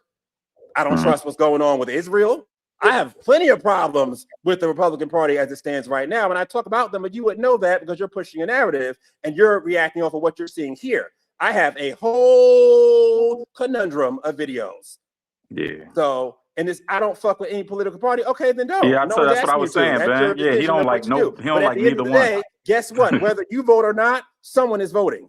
So I care about this system. I care about this country and our system. So hey, who gives a fuck? At the end of the day, you don't want to vote, you don't want to be a part of it, that's fine. But someone's voting, and these illegals are voting. They're becoming a part of it. I'm looking out for black folks' stake in this system in our country. I'm looking out for that. It's not about one party over the other. I tell people all the time, vote Democrat, Republican, vote strategically. I'm not against voting for a Democrat. I just can't fuck with Democrats right now because they for the illegals. So they can get my vote. Right. The only reason why I rock with Trump the way I do is because he is anti-illegal. If Trump opened the border, it'd be fuck Trump too. I don't work for Trump. I agree with you 100%. Trump don't give me a dime. I don't get a dime from fucking Trump. Period. I don't get a dime from Trump. So it's not that. And that's the thing. Again, you're making a lot of assumptions here that are not true. So please go watch my videos in which I actually went on camera and said that Trump, if you are being led by Israel, you just step the fuck down. Because we didn't ask for a president led by Israel. Now, what MAGA's saying that? Look that up. Find a MAGA who's saying that. Right. I'm gonna send him some of your stuff, man. Yeah, that's my brother. And again, no offense to you, I'm sure you're a wonderful person, but don't call me a slave to the Republican Party because I am not. That I am. No. So, Slim but again, I'm sure he do the same thing with Democrats though too, bro. I'm sure you're wonderful. I'm sure if we met in person, we get along fine.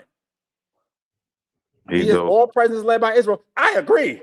And we voted for Trump because Trump was a billionaire that was supposed to not be led by Israel because he had his own fucking money. That's what we voted for Trump. We can agree on that. That's what I'm saying. So don't assume that I'm some MAGA stooge because I am not. MAGA hates me just as much. And I'm a Trump supporter. Voted for the nigga 3 times. And I still got MAGA. I'm not an idiot. I'm an independent thinker. I have this coon hat on because I'm independent. I'm not owned by Democrats or Republicans or nobody. I'm an independent thinker, and I call balls and strikes how I see it. And Trump with this war shit is fucking up right now. And I'm not a fan of it, but we agreed on that. We agree on that. I think that Trump personally needs to step his game up, be a big boy, tell BB, no, we're not doing none of this shit, and we out of here. Our people is up out of here. That's what he should do, as far as I'm concerned. And I've already said, I'm not voting in 2028 for nobody from this administration. Sorry, can't do it, because I'm not doing more of this war. It's going to do somebody else different from me. I'm not going to do Rubio or Vance. Sorry, Rubio and Vance, not doing it. And again, love Trump. I want Trump to get his shit together, and I want Trump to not fuck up the midterm so that he's not being impeached every 5 minutes. I would like for the Trump agenda to go through. I want to look out for the Trump agenda. I feel like nobody else is. They just want MAGA wins. I want the Trump. It's not about Trump. It's about the agenda. Yeah. I want the things that Trump promises. I want them to happen. But I realize in order for those things to happen, Republicans have to be in office for that to happen. In order for this border to stay closed, because there's nothing that the Republicans can do that's worse than opening that border for black folks. Nothing worse. Correct. Nothing. That is like we black folks. If we're going to get on code, as Tariq Nasheed says, that's something we should be on code for, because we are being replaced right now. It's weird to me how liberals don't understand how crazy the fact that they want to open the border up is. Right. Anything anti-Trump is DJ. Anything Trump is pushing, it could be the greatest thing for us. Like, promise, I didn't even know this. I just learned this. I knew Trump signed them permanent funding for HBCUs, but what I didn't know, I didn't know Obama cut funding to HBCUs. He sure did. I didn't know that. I just learned that a few days ago. I was like, damn. So, and then the agenda in HBCUs, they're programmed and indoctrinated to hate Trump. He the one feed that's literally biting the hand that feeds you. Yeah. Like, did you send me the Mano video talk about the Trump accounts? We can hit that real quick before we leave. You send it to me, or if you can send it to me now. Can you find that? Do you have that available?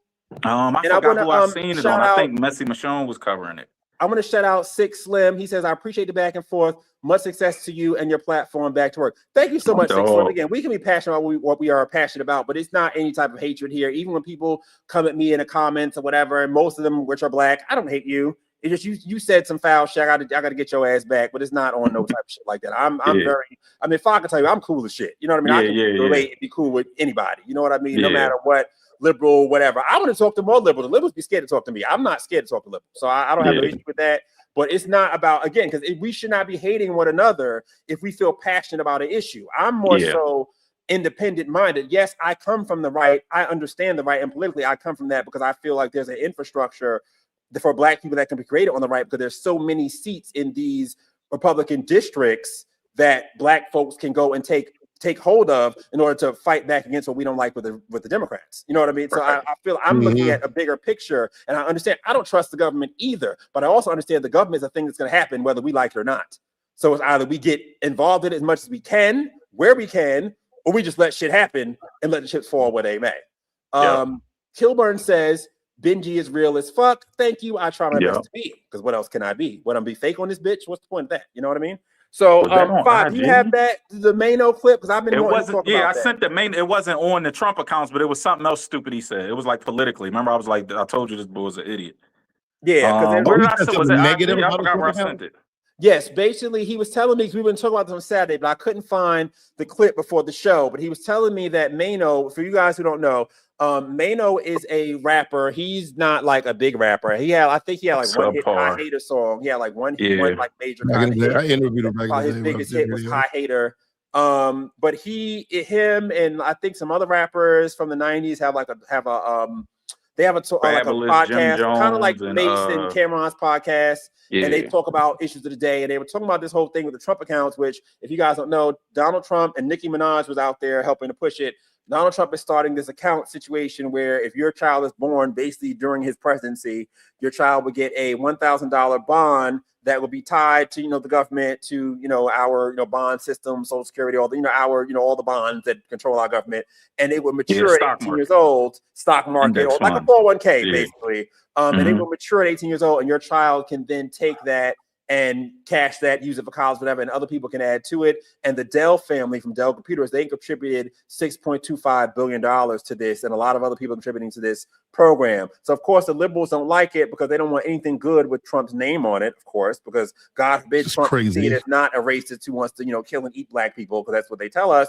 So they don't want that. They don't like that. So Mano went, according to what Foz telling us on this show, on his podcast, and was telling Black people, don't take out the Trump accounts. Don't trust it. They want our information or something like that. But they already have your information. So, like, what the hell? You have a Social Security number. They already have your information. What the hell do you mean? So you won't trust a Trump account, but you'll trust welfare, but you'll trust PPP loans, but you'll trust the STEMI. Like, make it make sense. But of course, them being boomer Black men, because these are, the oldies, unfortunately, they're 50 and up. It's just not an age group that can be trusted at this point.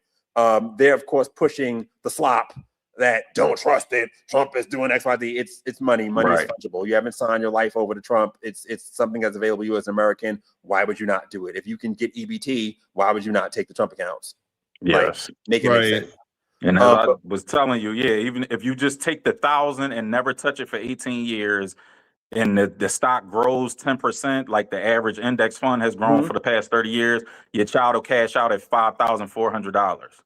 So so it's literally a 500%, 550% gain. So man, if you're attributing little by little to that, or you're doing like little by little money every week from your paycheck or yearly or whatever, the minimum will be $5,400. And what people don't understand is that's free money. That's the power of compound interest. And that's something I'm literally just learning about. I'll be 43 next Tuesday. I just learned about this shit like in the past year. This is not something they're teaching. They don't teach our kids. They teach our kids about every manner of slavery, every manner in which they're a victim, every manner of every Punta Kinte ass bullshit. They will teach our kids. But they will not teach our kids about compound interest and the fact that if every one of us dedicated ourselves to putting $1,000 aside instead of having these wild proms and all this other crazy shit. If we put in the wild baby showers and whatever and all these gender reveals, we can put that gender reveal money to the side, because even gonna be a boy or a girl, anticlimactic here, only can be one or two things. So rather than have a gender reveal, spend this money, how about putting that $1,000 to the side, adding that to this Trump account, and then letting that grow so that your child will have more than a gender reveal party they won't remember, because you're doing that really for you and your friends and your socials. Who cares? They'll actually have money to be able to take and start their life and go to college with. And this is available to this is not a white supremacy thing. Anyone can do this. Yeah. American, even non-Americans, anybody who invests can do this. This is something that's available to everyone. Yet these are the things that we are not taught as Black people, as Americans, period. I can't even say Black because white folks know this either. Nobody knows this shit. We're all mostly broke and poor and crying over Carmelo and Nolan Wells and the white boys who supposedly killed them and all this other stuff, all the bread and circuses. We're supposed to have ourselves caught up in that whirlwind while the rich people out there making money hand over fist by just going through and doing the things that are available to all of us. This is not rocket science. Anybody can go open a Fidelity account with some money and put money in there. Anybody can do a Coinbase or a Robinhood, or any of us can do these accounts. Yeah. It's free money, literally. But the reason why we don't get it is because it takes patience, it takes time, it takes discipline. It's not gonna be a quick dopamine hit. Yeah. You know, but it's there for everybody. It's there for all of us. So the clip I sent though is that was him arguing that we shouldn't celebrate July 4th. That was the clip I sent. I found it. I mean, and that was the whole point of Juneteenth. I seen that. To give Black folks a alternate July 4th to create more division. And I'll say to the end about Juneteenth, we could have had Harriet Tubman's birthday, George Washington Carver's birthday, Madam J. Walker's birthday, the first Black millionaire. They chose, Biden chose to make this holiday about slaves who didn't even know the slavery was over 2 years later, who were working for free, they didn't have to work. That's what we celebrate now. That's what's elevated amongst Black people. Here's your slot, Blacks. Here's your holiday, Blacks. That's what we celebrate now. Stupidity. Oh, you niggas ain't know you wasn't slaves. Here's your holiday, niggas. Enjoy. Yeah. And we eat that shit up. Stop that shit like a fucking biscuit. That's a fucking insult. Yes. Juneteenth as a thing in Texas is fine. It's local, colloquial. I understand it there. But to elevate this as a national holiday when Election Day is not a national holiday? Yeah. Really? This is what we get Blacks to our Independence Day. It's slop. It's slop. And it's the same thing with this Byron Allen lawsuit. First we get this lesser Independence Day. You say you don't want white folks to celebrate it. Then when they don't, now we mad. Why white folks ain't doing nothing for Juneteenth? You told them you didn't want them to. Don't be mad that Juneteenth is not going to get the press July 4th is going to get, because July 4th is inclusive for all Americans. Juneteenth is for you and your wokies. Don't be mad. Now you say you don't want white folks at the barbecue. You don't want white folks at your barbecue. Then when white folks don't show up, you mad. Which one is it, y'all? What is it? Which one? This is why I'm a coon, because I can't do it. I'll be a coon out here on the side because it's dumb and I can't do it. I'm losing brain cells. I can't do it. I can't do it. So I want to thank all 1,141 of you here that are here for the live. I want to thank my guests, DJ Green, and my pop-up guest, DJ Fire Brown. You know, you can come and pop on anytime. Thank you so much for offering information. So DJ, I want you to give everybody all of your socials, your stuff, where they can find you before we wrap up here. And any last words, of course. Yeah, check me out on Instagram and Facebook. At I am DJ Green. On Facebook, if you type DJ Green, it'll come up. I gotta follow you now because you've been on my show. So go ahead. I just started a YouTube. It's if you type Alpha Seeds DJ Green, it'll come up. But yeah, I'm just out here doing my thing. I appreciate being on here for real. Of course, I want to talk to you. I mean, you're my coon brother in arms. I couldn't wait to have this conversation with you, and I wanted to make sure that there was no hatred or no weird shit about the coon hat thing, because I feel like, especially in our small community of Black conservatives, there's still. My mother telling me this. She was like, because I was concerned years ago. This maybe like 2018, 19, whatever. I had like people in the Black community were not open to me, or were not really like, you know, as welcoming as I would have, you know, liked them to be at one time, whatever. I'm going to say, look, you know, conservative niggas, liberal niggas are niggas. Niggas be on that crabs in a barrel. You know what I mean? That's just the way of niggas. You know what I mean? You're right. Change. I come from the radio hip hop industry back in the day. It's the same thing. Yeah, it's the same exact thing. So I wanted to show people that you know, you got something from me. I want you to take it and run with it and go crazy with it. I wish you nothing but success. You have more followers than me on Instagram anyway. I don't know about the other platforms, but on Instagram anyway. So it's just more people. I think more Black creators. And I just gave a hat. Let me show the video actually before we go. I just gave a raccoon hat to my co-host actually. So Raccoon Nation is yes. Let me put that video up with my new co-host Veronica White, who may be watching right now. I know she's a friend of yours too. She actually is who connected me to Fire. So let me find this video because I Yeah. just had this video that I just put up. But yeah, like I'm all about, you know, us coming together and us Me all too. being cool. It's no competition. I want you to come up because everybody has something different to offer. You know what I I mean? just want the Everybody- message to get out. Yeah. Right, exactly. That's all I Everybody care has about. something I different to already got offer. one. I'm good. I just want the message to get out, honestly. Yeah. I swear to Right. God.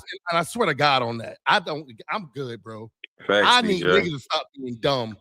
That will give me a better feeling than any amount of money I've ever got. Exactly. You know what I'm saying? That's all I Same, give a DJ. fuck about. Yeah. To wake Exactly. people up. I want us to do better and do well.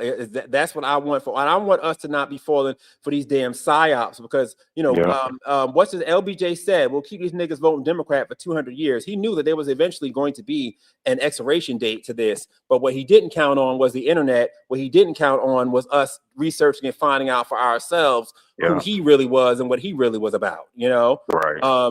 And so we he didn't even expect realize that Barry Goldwater was the one that was for us, and we voted against him to put LBJ in office. Back in the Yeah, day. the 60s was real crazy work. So I'm gonna put up this video real quick, Veronica. Let's take a look at this. The Coon legacy is being passed on and passed down. The co-host is here now, Veronica White. So I want to make it official. Now you know that normally when you join, if this were like Rockefeller Records, or you know, we would give you like a chain. If it were like Bad Boy, we give you a jacket. But next best thing, we do have something here for you. Actually, matching raccoon caps because we know it gets coonish around here. So you know, Very coonish.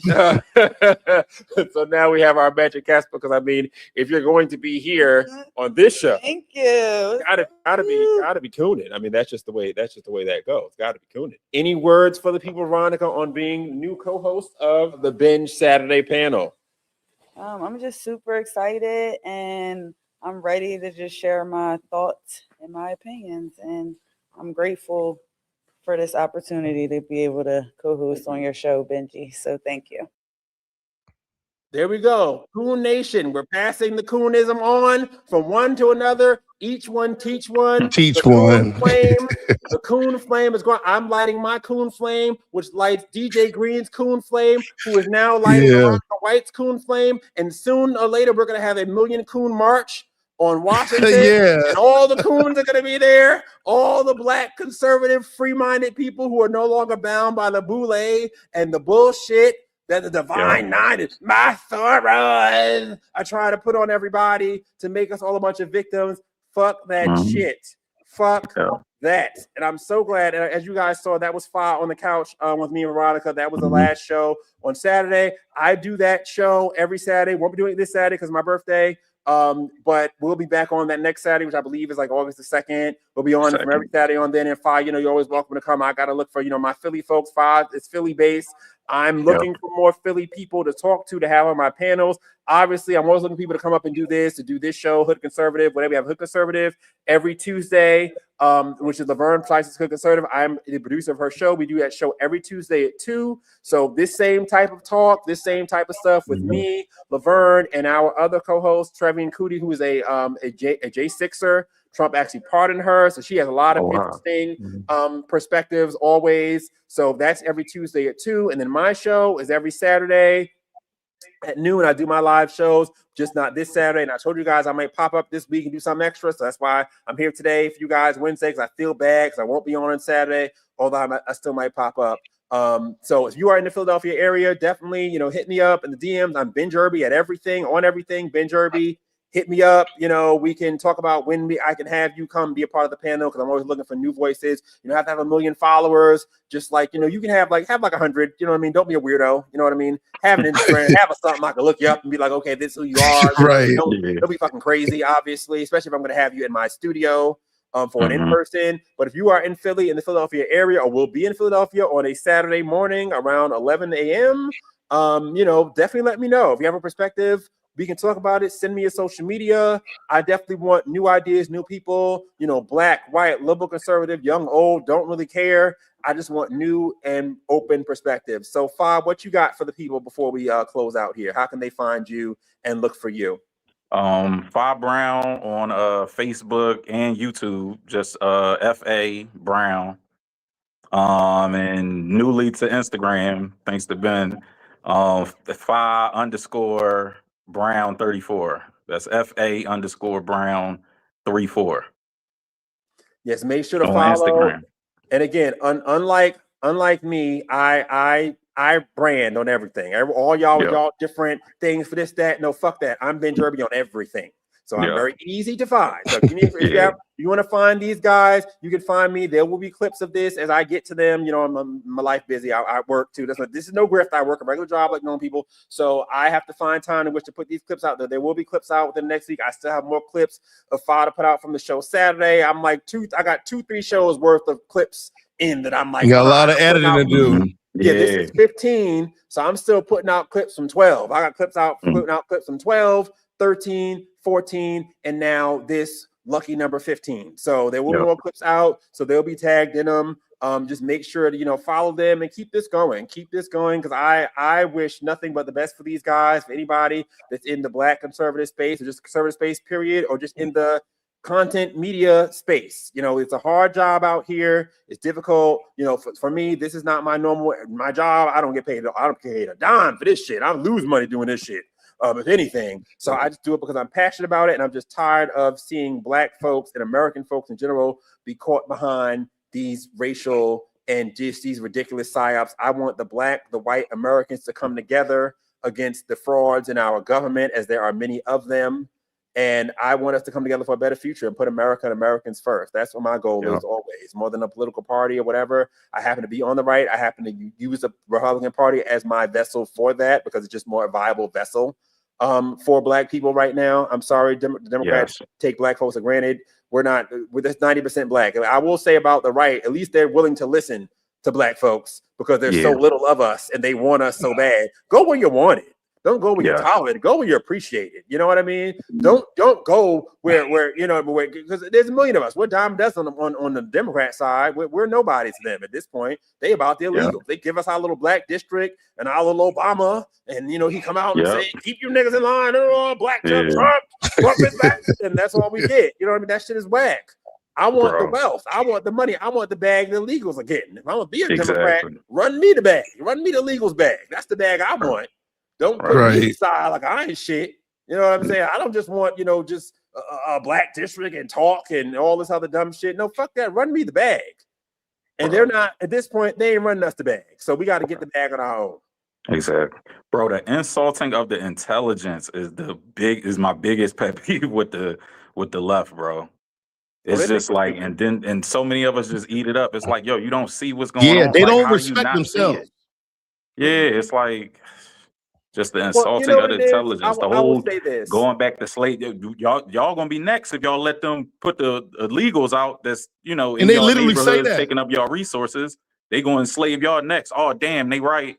We against ICE, but and then a bunch of them don't realize Obama deported 3.1 million people with ICE, and they had Saturday morning specials, following ICE around like they were superheroes. Y'all remember that clip came resurfaced from like 08, 09? Right, on CNN.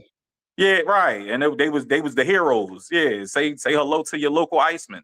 Well, now they the crazy thing boogeyman. is you can show them that video and they still won't register.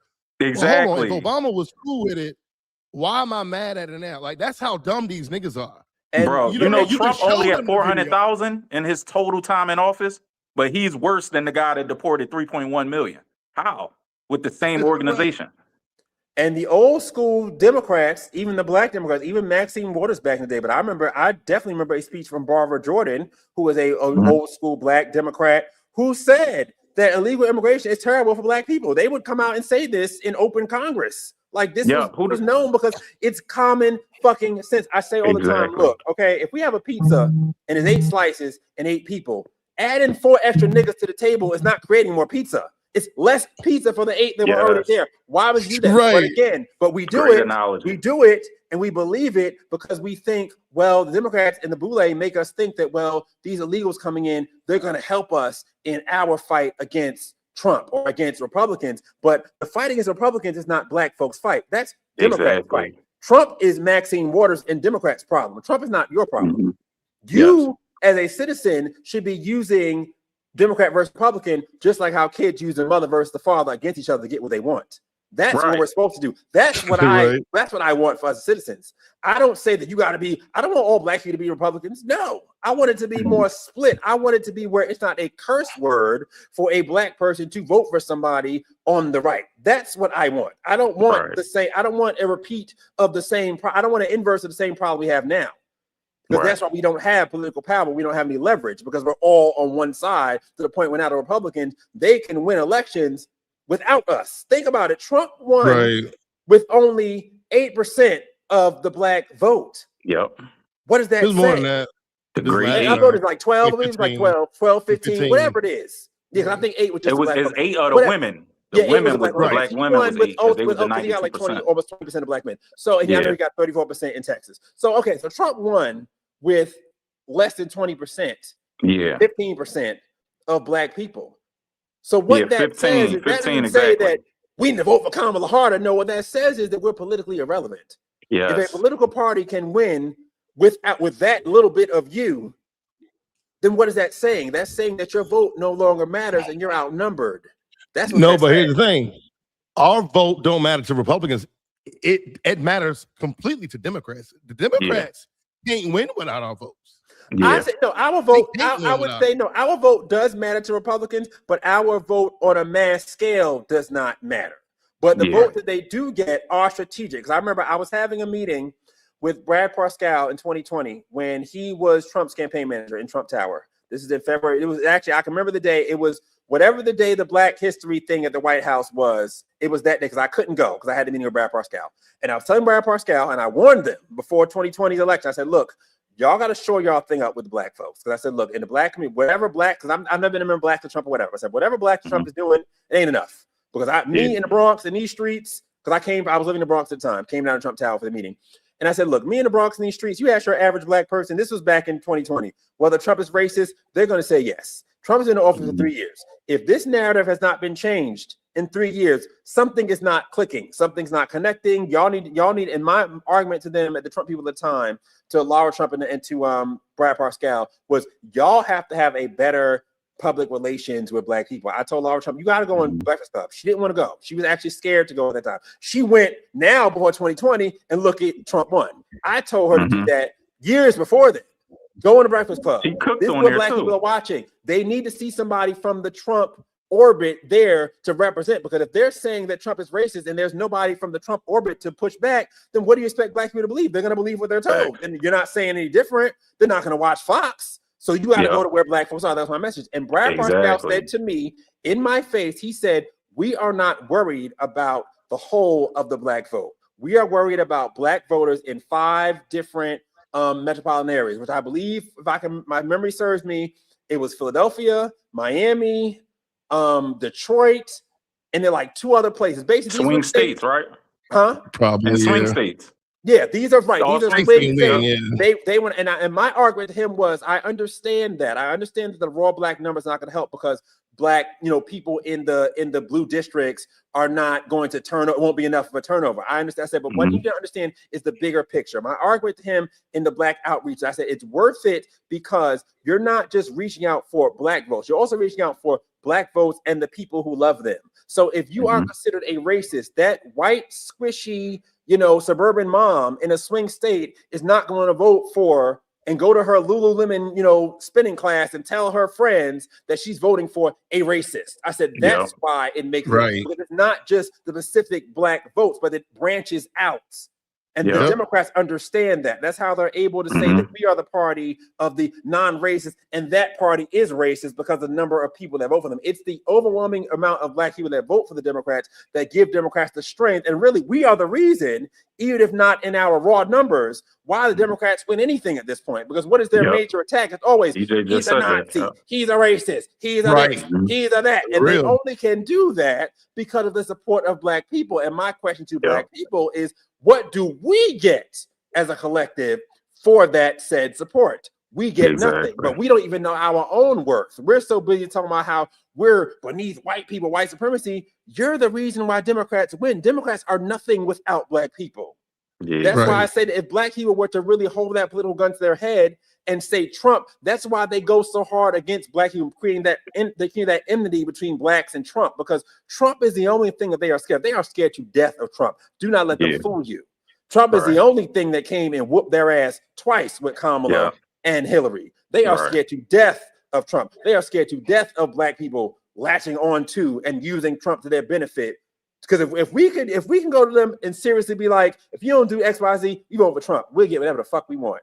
Reparations. Because the thing about their league was what it shows is that what y'all look for reparations, it's not impossible, because it's just not politically feasible, because our black leadership have exhausted it so much with their racism and this and their Jim Crow and all. They've exhausted that shit so much over the years. They could have did reparations in '68 and it would have been fine, because that would have made sense. But they did a great society. They did welfare. They did race hoaxes and all this shit. But now it's to the point where the country is fatigued. They're over the racism. They're over the black narrative. We're outnumbered. So it makes no political sense for anybody to go for a blackity black thing, because you're not going to win in that, because we're no longer a black and white country. That's what I'm trying to get black folks to understand. Reparations could have happened, but your black leadership fucked it up, and they fucked it up on purpose, because it's way better for you to be poor and downtrodden and under their control than for you to have a little bit of money, because then you'd be thinking independently and you'd be like, what side should I vote for? As long as you're poor and broke and oppressed,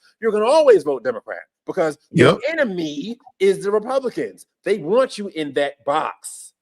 That's what I was trying to communicate to Brad Parscale, and why I was saying we need to be more open to black people coming over, because that strength, and I told them that the biggest thing that the Democrats have against the Republicans is racism. They won 2020, and I do believe 2020 ultimately was stolen, but they were able to do that because Trump was labeled the racist. No one's going to care about, Trump saying that, these votes were fucked up and they did this in Georgia. And there's no statistical way that Trump could have won and lost House seats. That's statistically just impossible to do. But no one's going to care, because shut up, racist. Trump, you're racist. We don't give a fuck. That's why they had to make him a racist. That's why they had to do this whole, and because Trump didn't say anything bad about George Floyd. Now you have these other right-wing people have said that, oh, George Floyd, and this is where I get in a lot of trouble with MAGA, because I don't agree with the MAGA and George Floyd. I look at George Floyd actually as a victim. Actually, we'll get into that real quick. How I differ with most of MAGA when it comes to George Floyd, but they were able to spin that as Trump is racist. There you go. Then they put January 6th on him on that side up. So you put George Floyd, January 6th. No one's going to look at the fact this man was cheated because he's a horrible racist. And with George Floyd, I'll go into that. You got to clip that up, bro. I look at George Floyd very differently than most people look at George Floyd. I look at George Floyd, I feel like, and I think that a lot of times in the rhetoric that the right uses that I hate that we use, you have people that are saying things like, oh, George Floyd, 5 years sober. They're like glad he's dead and all sorts of dumb shit. George Floyd, and I understand the anger from the right with George Floyd, but George Floyd, the man, never asked to be the emblem of the Democrat Party. That man is dead. He didn't ask to put on those posters. He didn't ask to be used as a thing at the Democrat National Committee. He didn't ask for any of that. George Floyd, the man, the person who died that day, never asked for that. He was not a Democrat. Now, his family may have gotten money and did whatever, all of that, but he, the person, did not ask for that. And and for those who say, oh, he died of fentanyl overdose, it wasn't the cost. Okay, great. If George Floyd was dying of fentanyl overdose, then why was your knee on his neck for 9 minutes? He was already subdued. He was on the ground. What's the point? You have people that are crying and saying, get up off of him. It looks crazy. Chauvin looked evil sitting there for those 9 minutes, not giving a fuck what the crowd was saying, and you insist on having your knee on this man's neck. He was trying to defy That's the why crowd. He went to jail. That's what it was. He didn't go to jail for killing George Floyd. Than good. Right. Yeah, people don't go to jail. People have to realize, in a jury trial, you don't necessarily go to jail for the thing that you're charged with. You go to jail for how that thing looked and how it makes people feel. He looked like a heartless demon with his knee on that man's neck. And if this man was dying of a fentanyl overdose and he took all the fentanyl and all the things, the toxicology for all the things, then there was no need then for you to do that. That's why that racial narrative was spun. And I don't know whether this is true, but they're saying they knew each other before and whatever. So again, I look at the George Floyd thing very differently. And I feel like if Democrats really gave a fuck about George Floyd, the man, then we have to look at what brought him to the store that day. Yes, George Floyd robbed a lady with the gun and the pregnancy. Yes, he did a porno. Yes, he did all those things. But none of those things are a death sentence. He did. None of those things are what he killed for.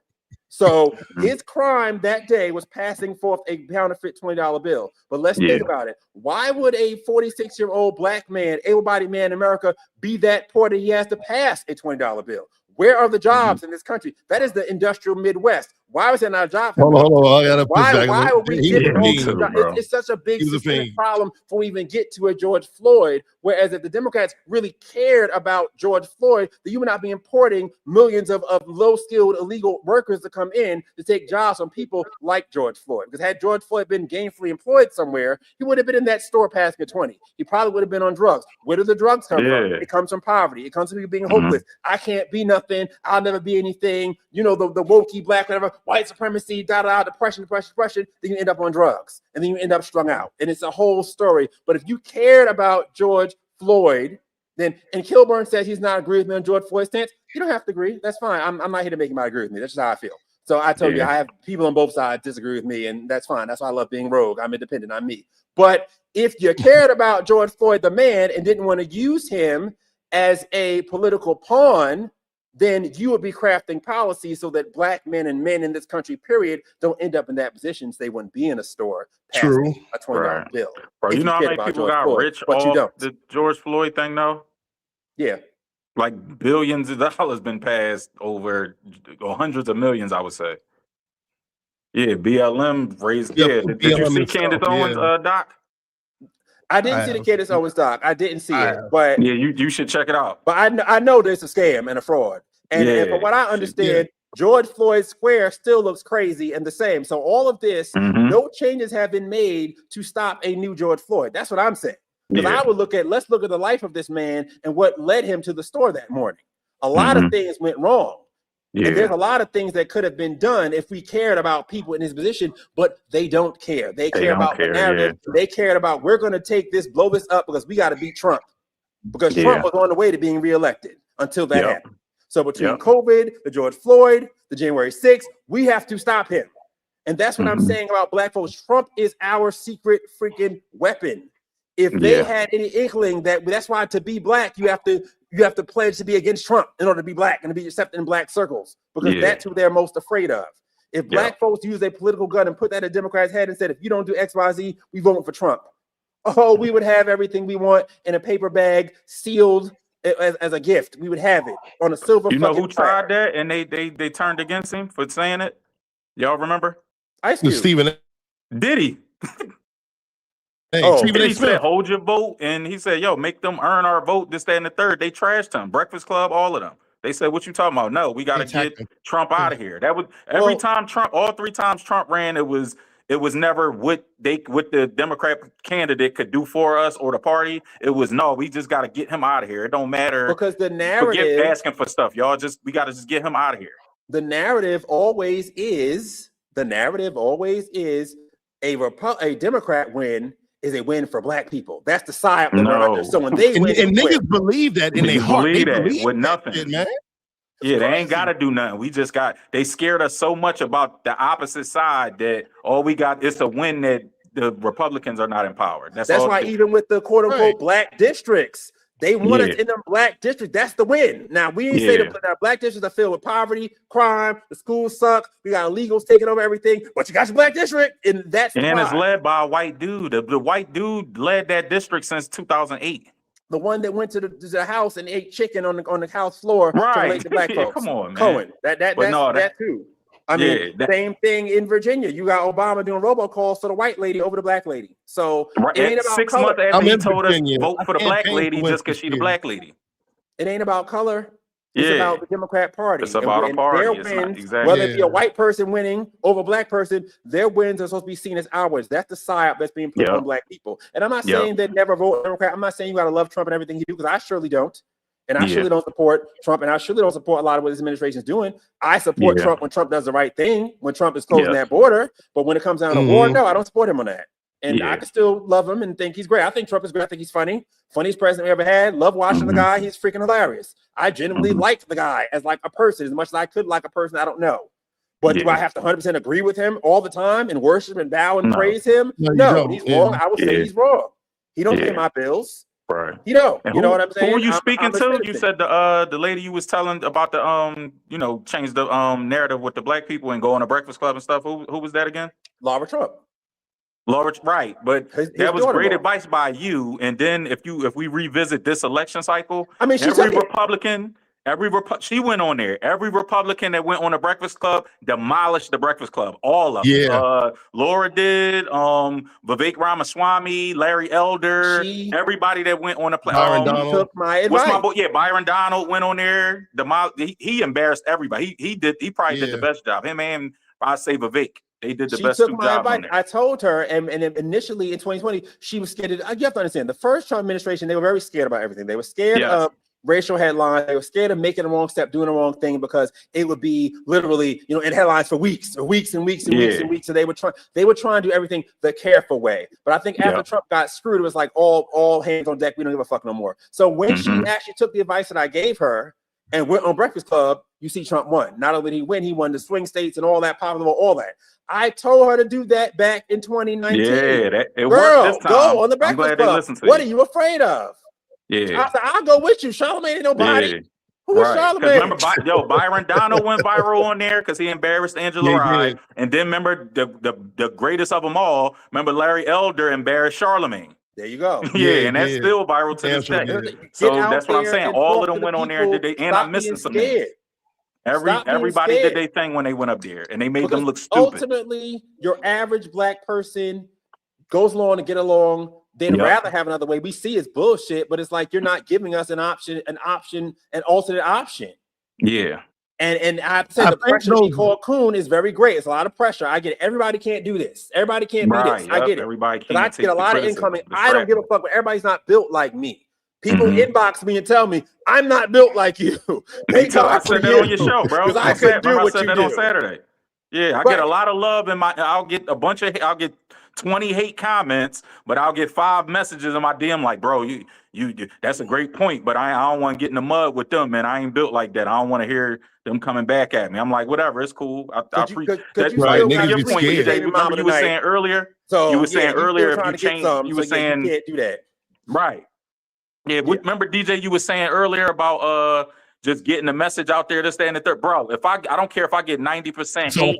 If I get 2 or 3 people, even if we get one person to just think different, it's like, damn, I disagree, everybody disagreeing, but let me go see what he talking about. You know what I'm saying? That's a win for us, man. We're not going, everybody. I'm pretty can't sure go. everybody on here, including myself, I know for a fact I've woke some people up. I know for a fact. Me too. Yeah, that's not the majority, but some. That's all I need is some. We waking them up right now. Yep. We waking them up right now. I'm gonna take it further. I think some niggas are so stupid they don't have the ability to retain this level of information. I agree. I'm serious. And I know that sounds like some genetic racism. No, you 100% right. I be talking circles of past some people just on my people I knew 20 years. On like in comments and stuff. I'm like, yo, you it's like it's just not registering to them. Right. Or they don't want to get it. Some people purposely misinterpret what you're saying as well, just to go along to get along. So emotionally, it's very difficult for somebody to understand that everything they've ever been taught was a fucking lie. It's a lot. It's painful. And that's easy for me to register. I don't know why it's so hard. Yeah, but we all different. You got a good mind. You got a beautiful mind. Think about it. A lot of people don't. To find out that MLK was a fraud. Crazy work to find that out. It is crazy work, but we worship this nigga. I'm 43. I remember being in school growing up. This nigga was like, it's like Jesus, MLK. Like we had pictures of people. How did people grandma have pictures of MLK in their house next to Jesus on the wall? Like, hey Ben, I just ordered. You know, Chad O. Jackson. Yeah, he did like a long documentary. I just ordered it. I want to. He got like a 2-part long docu-series on it. I said I wanted to watch it. So I get it. I'm gonna let you hold it when I get done. How difficult, you know what I'm saying, it is. But I'm willing to be there. I'm willing to be called a coon. I'm willing to take the stones and the throws and the arrows or whatever for people to get it. Because the thing is, I always say, hate me now, love me later. Many of y'all hate me now. You'll love me later. You'll get it. It's gonna click for you like click for me. And I believe in you. Unlike the Democrats who think you're dumb. No, I believe in you. I believe in your intellect. And you're gonna get common sense to get to the point where it's gonna be like, okay, this makes sense now. So if I can take the incoming and take the coon and all the shit and to make it easier for somebody else to get along down the line, it's worth it to me. It's cool. I don't care. I'm good for it. I'm good with it. You know the saying. You heard the saying. It's easier to fool somebody than to convince them that they've been fooled. That's essentially what we're living in now. Yeah, so it's like we've been fooled for decades. Our grandparents were fooled back, Great Society Act days in the 60s. And they just been passing down the trauma, passing it down. So we're already fooled as a collective, as a race. If you from Texas, your grandparents was fooled in the slave days of Juneteenth. They didn't even know they was free. Right. So there you go. We've been fooled for a long time. Republican Army had to let y'all know, hey, you niggas is free. Democrats ain't telling but that's very true. It's harder it's easier to fool somebody just than somebody come along like, hey, yo, you've been fooled if you already bought into the thing you've been fooled into. You know what I mean? But we're the ones Harriet would have left. So I will end with that. Thank you guys so much for coming. This show went on way longer than possible. It's fine. I want to thank all 1,216 of you for showing up. Thank you everybody who liked, who commented on all the different things on Instagram, on YouTube, on all the stuff, on Rumble, on everything. Thanks so much. I'm looking at the Instagram comments now. Thank you so much. I see somebody here. Thomas Massey, 2028, Objective Ant 22. I wouldn't be necessarily against that as a thing, Thomas Massey, but I mean, where's the money gonna come from? We've seen what happened already in Kentucky with that. So, hey, people are saying Tucker's gonna run. I don't think Tucker's gonna run. I'd vote for Tucker if he ran, but I don't think Tucker's gonna run. I think Tucker likes his life. Same reason why I would never run for office. I like to be behind the people running. I will support you. I'll put you on my show. Make more money outside the office. So, but we'll see. So thank you guys so much for coming. Thank you so much to my guest, DJ Green, Bob Brown. We'll definitely get together and do this again. Follow them on all their stuff. I'm Benj and all my things. I had to go and follow DJ now on Facebook because he's been on my show. So if you guys follow me at Benj, follow DJ, follow Fa, and we will see you back here. Maybe I might pop up again for the end of the week. You don't know. But if not, I'll definitely be back maybe on Saturday, but definitely next Tuesday for Hood Conservative at 2 o'clock. You guys are welcome to come. Thanks so much. Let me see if any other last comments before we go. Kilburn says, cool group of guys. Thanks so much, Kilburn. We appreciate you. Thank you so much to one of the ex people who watch the show. I definitely appreciate you. Any other comments here that we didn't get through? No, all that stuff's old. Okay, so thank you guys so much, and we are out. Thank you guys, and I will see you guys on Tuesday. If not, sometime for the end of the week. Have a good one, you guys. All right. Woo. Have a good one. All right.